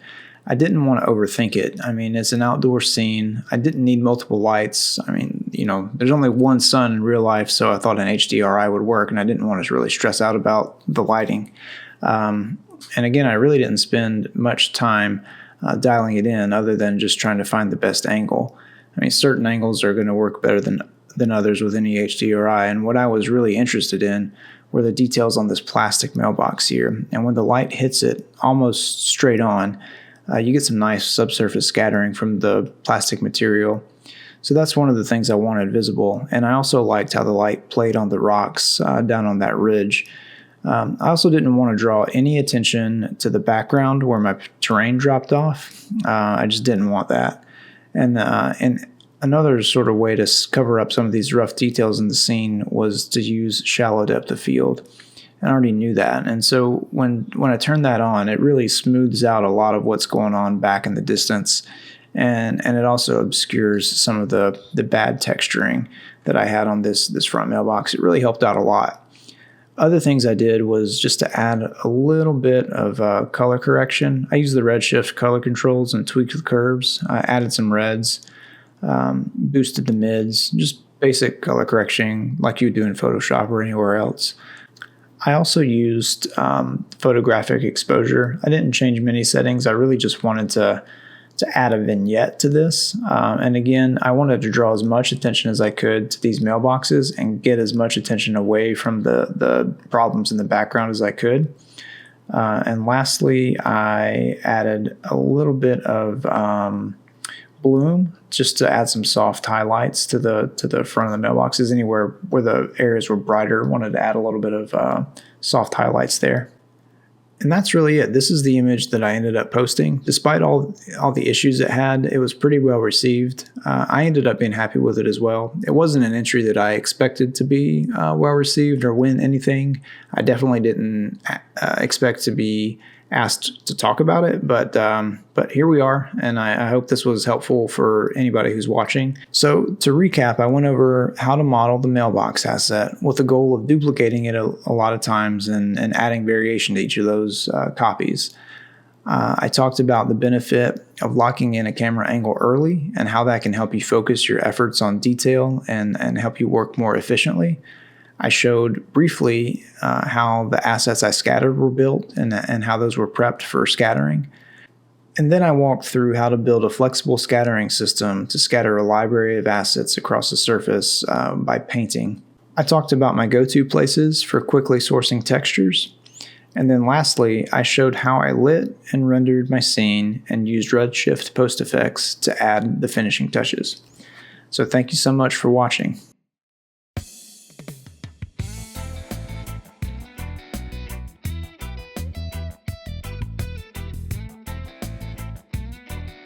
All right, next up we've got Moeen Syed. Hey, Moeen. Hey, Chris. How you doing? Good to see ya. Yeah. So I think most people probably know you by now, but tell us a little bit about yourself.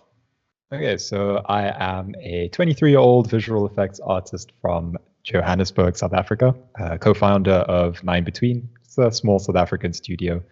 And so I'm also last year's winner of the Hulai competition. And this year, decided to do a bunch of reviews for Mardini.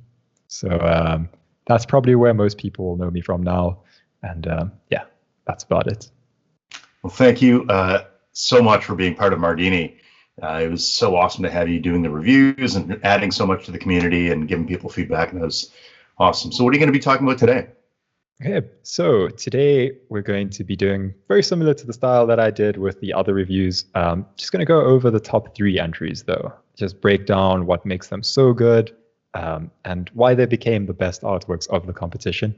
Because there were loads of great artworks. Like, I mean, every single day people are putting out insane artworks, and to narrow it down to just 3 is crazy. And so just what separates them, what sets them apart, what makes them so good. And yeah, I think that's it, really. Looking forward to it. Let's get started. Great. As some of you may know, I've been doing the Mardini review videos over on my YouTube channel, and I've gone over a lot of entries. And as such, I've grown to understand what makes certain entries stand out, and what makes them memorable, what makes them likable, and overall, what makes them winning entries. Now, I'm going to go over the top 3 entries in the images category and the top 3 entries in the animations category and try to break down what makes them just so brilliant. So let's start with the images category. In third place in the images category for the best overall artwork of the competition, we have this entry by Oskar. And this entry was for day 23 Sleep. Now you'll notice that all of the artworks that come in the top 3 in the animations category and the images category have all of the baseline checkboxes ticked. Right? Beautiful rendering, great texturing, a decent composition, great geometry, and a concept that aligns with the topic. However, there's something that really makes certain entries stand out, and it's quite obvious in this one. This one has a charm to it, and it's a charm that not many other entries have. And it's a charm that comes from the subtlety in the image. Right? You could very easily have this exact same concept, where you have these sheep jumping over the fences, someone counting sheep. However, what they've done here is they've added this level of charm. It has a childlike quality to it. You can almost imagine that this is a baby dreaming about sheep. And this idea comes across extremely well. They have these stars and the moon hanging from these strings over here. And so it makes it seem like a baby mobile. Over and above this, they also have these fluffy little sheep. When you look at this, you immediately recognize it as a sheep, but upon closer inspection, it's just a toy. It's got the googly eyes and just a little bit of leather making up its snout, and then it has this painted on face on the front. Now, this is brilliant for a couple of reasons. In terms of a daily entry, this saves you a lot of time, but more than that, it's a smart subtlety. It helps you understand that this is a toy sheep, right? This isn't a real sheep. The proportions are also whimsically inaccurate. So you have the small legs over here with the massive body, and they're extremely fluffy.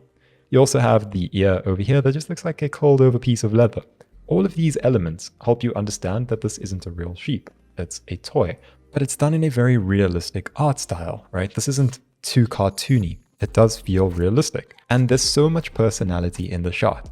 And that's independent of the external attributes that make this exquisite, right? The color variation in the background. As you can see, there's these streaks of color in the background. There's also what appear to be maybe stars in the far distance. Or this could just be the wall of the baby's room. And then there's other elements that are just technically impressive.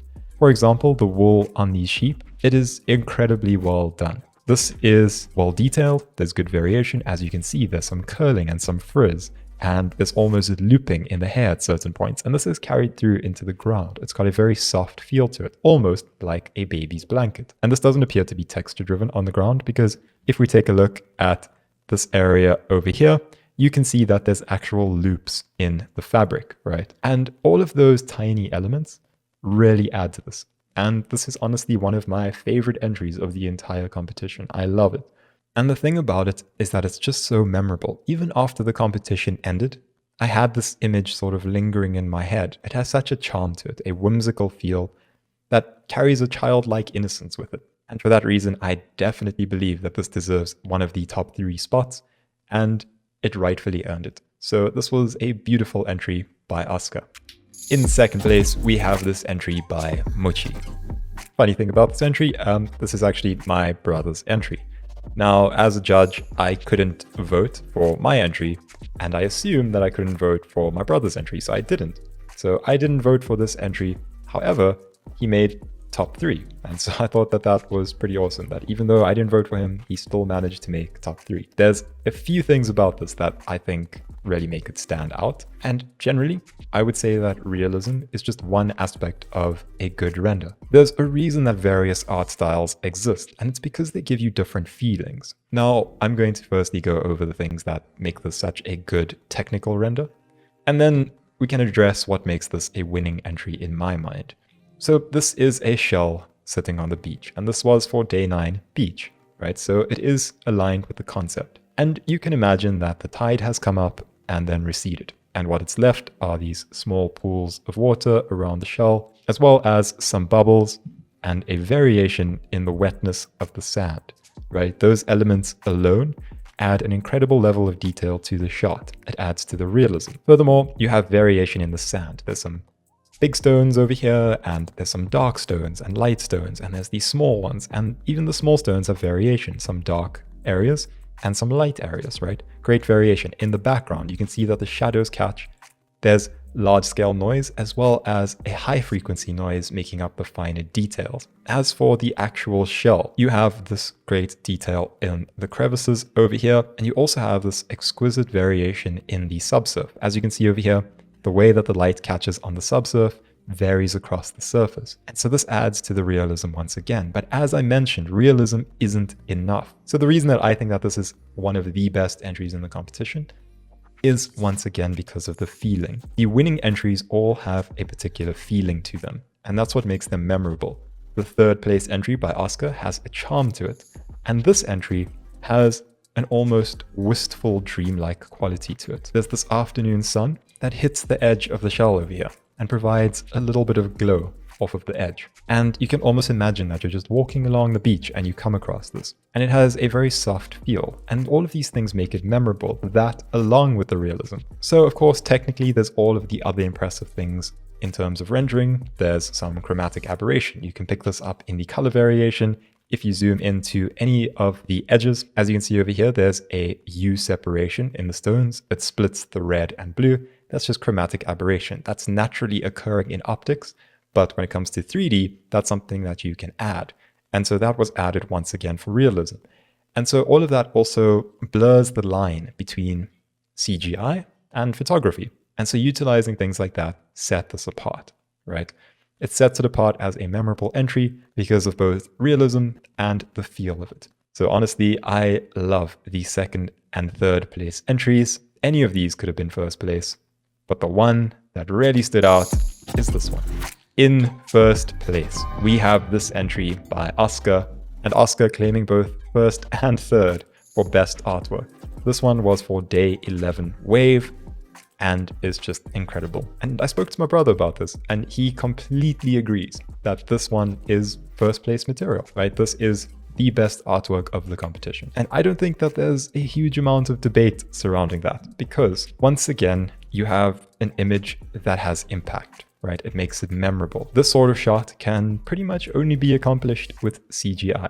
You have this realistic wave in a martini glass. Now this is conceptually genius, right? Having this wave and the olive busy floating in the wave. This makes it feel like a raft or something. You have this olive that's caught up in this raging wave. And the level of detail, once again, is spectacular.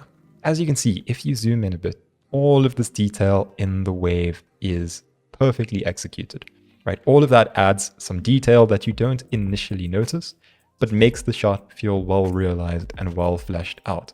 Now, this over here, where there's the darker blue, is an interesting touch, because this would only occur if there's some depth to the fluid. And so you may have this small scale wave, but it still feels like it has the depth of a full wave. They also have this great ocean mist over here, and you can actually see the individual particles, right? It's a high resolution ocean mist, and there's some motion blur to it that really gives the feel of dynamism, right? This is a static image, right? It's a still, but you get the idea across of dynamism. And this is all executed through the movement of curves and through motion blur of the ocean mist. Now, in terms of lighting, it's near perfect, right? They've ensured to hit the edges with edge light, and that just ensures that this is distinct from the background. You also have this over here to really accentuate the shapes. Even over here, they have what would be a thin hair light, just to add a distinction between the glass and the background. Those same lights play around in the water and add an extra dimension to an already near perfect shot. The olive itself over here has this speckling or condensation, whatever it may be, on it, and that just shows the attention to detail that Oskar put into this. Now, finally, concept. This is a martini glass. It's basically the logo for Mardini. It's this martini glass with the olive sitting in it. And they took that and they flipped it on its head, and they abstracted it, and they made it more surreal, made it more extreme, and because of that, it has an incredible level of impact. So no doubt this should be the first place entry of the competition. It's a beautiful, beautiful entry by Oskar, and I really don't have anything bad to say about it. I could keep going on about this entry, but really it wouldn't do it justice. This is a great entry by Oskar, as were all of his entries. So brilliant stuff. Right, let's move on to the animation category. In third place, we have this entry by Carl Drifter.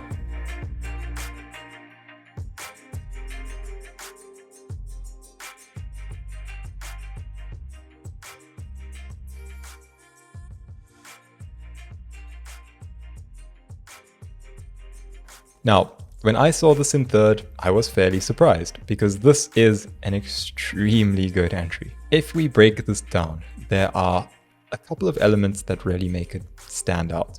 Firstly, we take a look at the opening shot, right? The establishing shot. We have this area of focus, this bright area in the center. Out to the sides, there's almost this vignette. There's this fade to darkness towards the edges, and that gives the feeling of depth. This adds to the surreal element of this. It almost feels like you're underwater, because light falls off extremely quickly underwater. So this may be the surface, or whatever it may be, and this over here really signifies depth. More than that is they've really fleshed out their environment. They have these small reflections, or whatever it may be, these bright areas in the background. They also have these water droplets, and these are all minor elements that help the establishing shot to make sense, right? It doesn't feel empty. This doesn't feel like it exists in a void. And in this opening shot, we also have these things in the background that we aren't too sure about, right? We don't get to see them close up. They just add some background detail. Then there's this brilliant focal shift and the subject comes into focus. Your attention is already centered over here, but the focal point now comes into the shot. So as this progresses, the focus shifts to the front and you get to see a single one of these water butterflies. Now, each one of these has some great detail to them. As you can see, their heads are made up of these faceted shapes. However, they're not perfectly geometric. There's a bit of an organic feel to them, right? That is not a perfectly sharp edge. And that's an interesting touch, because this has a feel of form, yet it's sort of softened by the variation in the geometry. They also have these antennae, and you'll notice that these antennae move very slightly as the shot progresses, right? That subtlety really adds to the shot. Same thing with the water that comes off of the wings, right? That water over there is a subtlety that adds some extra dynamism to the shot. And then finally, as the shot closes, you have this wing that comes to the front. When it comes to the front, it's out of focus, and you also end up with this incredible detail in the background due to depth of field, right? This is out of focus, and you end up with this sort of 5-blade bouquet. And once again, this entry wins not simply because of how good it looks, but it wins because of how it makes you feel, because of the response that it elicits. I didn't even mention things like the chromatic aberration, or the refraction in the water, or the extra geometry, or the offset of the butterflies flying. Those are all things that make it good, but what makes it excellent is the feeling. And once again, this one wins because of the feeling that it gives. It's a magical, surreal feel, and this was a brilliant entry by Carl Drifter.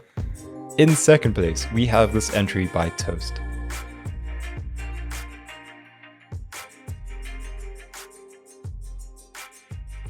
And this entry was for day 11 wave. Now, without a doubt, this aligns with the topic, right? You have this wave up front. And as you can see, this shot over here really shows how much detail is in this wave. The way the light plays across this area over here, the variation where the leading edges are dipping or receding in different areas. There's some decent ocean spectrum or whatever that may be. And then there's this fall off due to depth of field. We have this depth of field up front, which sort of obscures our view from the camera.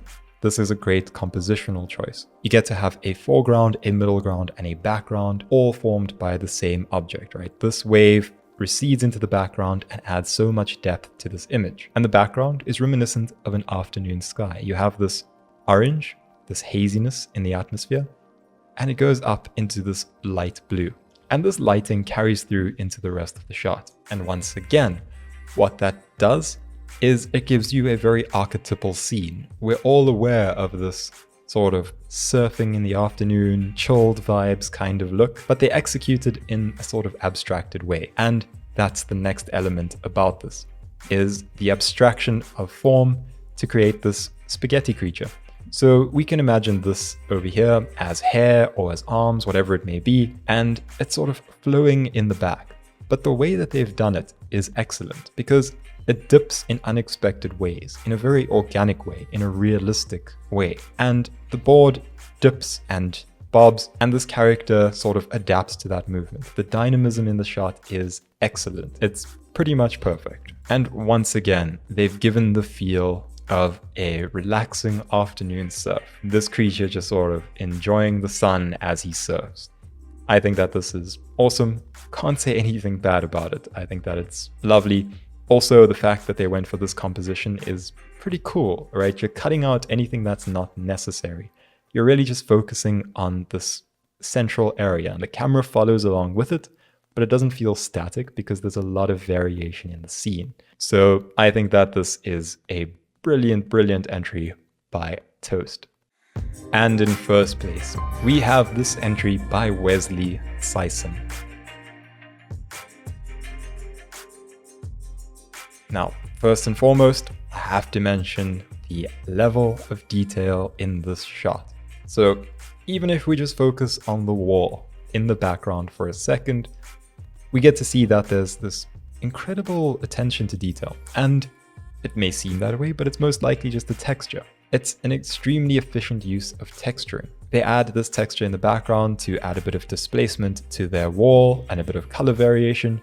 But that's not the only variation they have. They layer the variation on by also doing this lighting over here. You can see that the light is obstructed towards the bottom, and it sort of comes in these shafts. Now that gives the idea that perhaps there's a window off to the side over here, and that the light sort of pours in this way. Now that variation is great, but that's not all. There's the sort of bevel to the stand, and that's good geometry, but more than that, there's great texturing. If you look over here, there's some variation on the edges over there. That's a variation in roughness. Same thing over here. You can think of this as fingerprints or wear, grunge, whatever that is, they've added it. Even on this pole over here, you can notice that there's this minor detail, right? All of that's great, but we haven't even spoken about the subject of the image, right? So this was for day 2 growth. And they have this sort of growth pattern, and it seems to be differential growth or whatever it may be. It grows in a very organic fashion. Now, an interesting thing about this is that there's elements to this where there's movement and there's elements where there just isn't. And once again, this incredible attention to detail is carried through into the subject matter. If you look into the areas that are more or less solidified, it's this darker blue, right? This greenish blue. It's almost a metallic color. But these areas that are growing out are this lighter sort of brass color. And so this actual growth has incredible variation to it as well in terms of both movement and texturing. Finally, if we look at the center point over here, we have these vines that creep up along this frosted glass. Now, I can't stress enough how much variation is in the shot, how much detail there is. Once again, they have this variation in roughness, right? The way that the light catches on these scratches on the glass looks incredible. It makes this light in the center more diffused. And as this grows, you begin to cover that light. That light moves around very subtly. And all of these things just make the shot excellent. I can't fault the shot in any way. And as far as rendering goes, I'd say this is close to perfect. And I don't just throw that word around, but there's not much that I could say could be improved on the shot. And so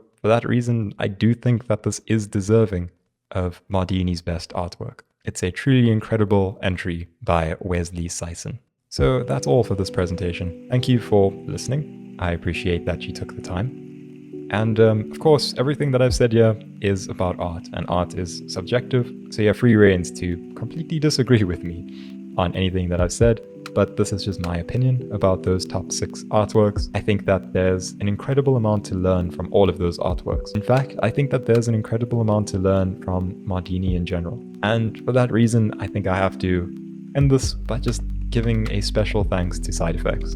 They've held 2 great community events, right? They've held Hulai and Mardini, and both of them have been excellent opportunities to learn and grow and have fun while doing so. So even if they don't continue this into the future, I think that these 2 opportunities have been incredible. A special thank you to Side Effects, a congratulations to all the winners, and even to those who didn't win, I think that just entering in the first place is commendable. And so yeah, that's it for my presentation. Do hope you enjoyed. Bye.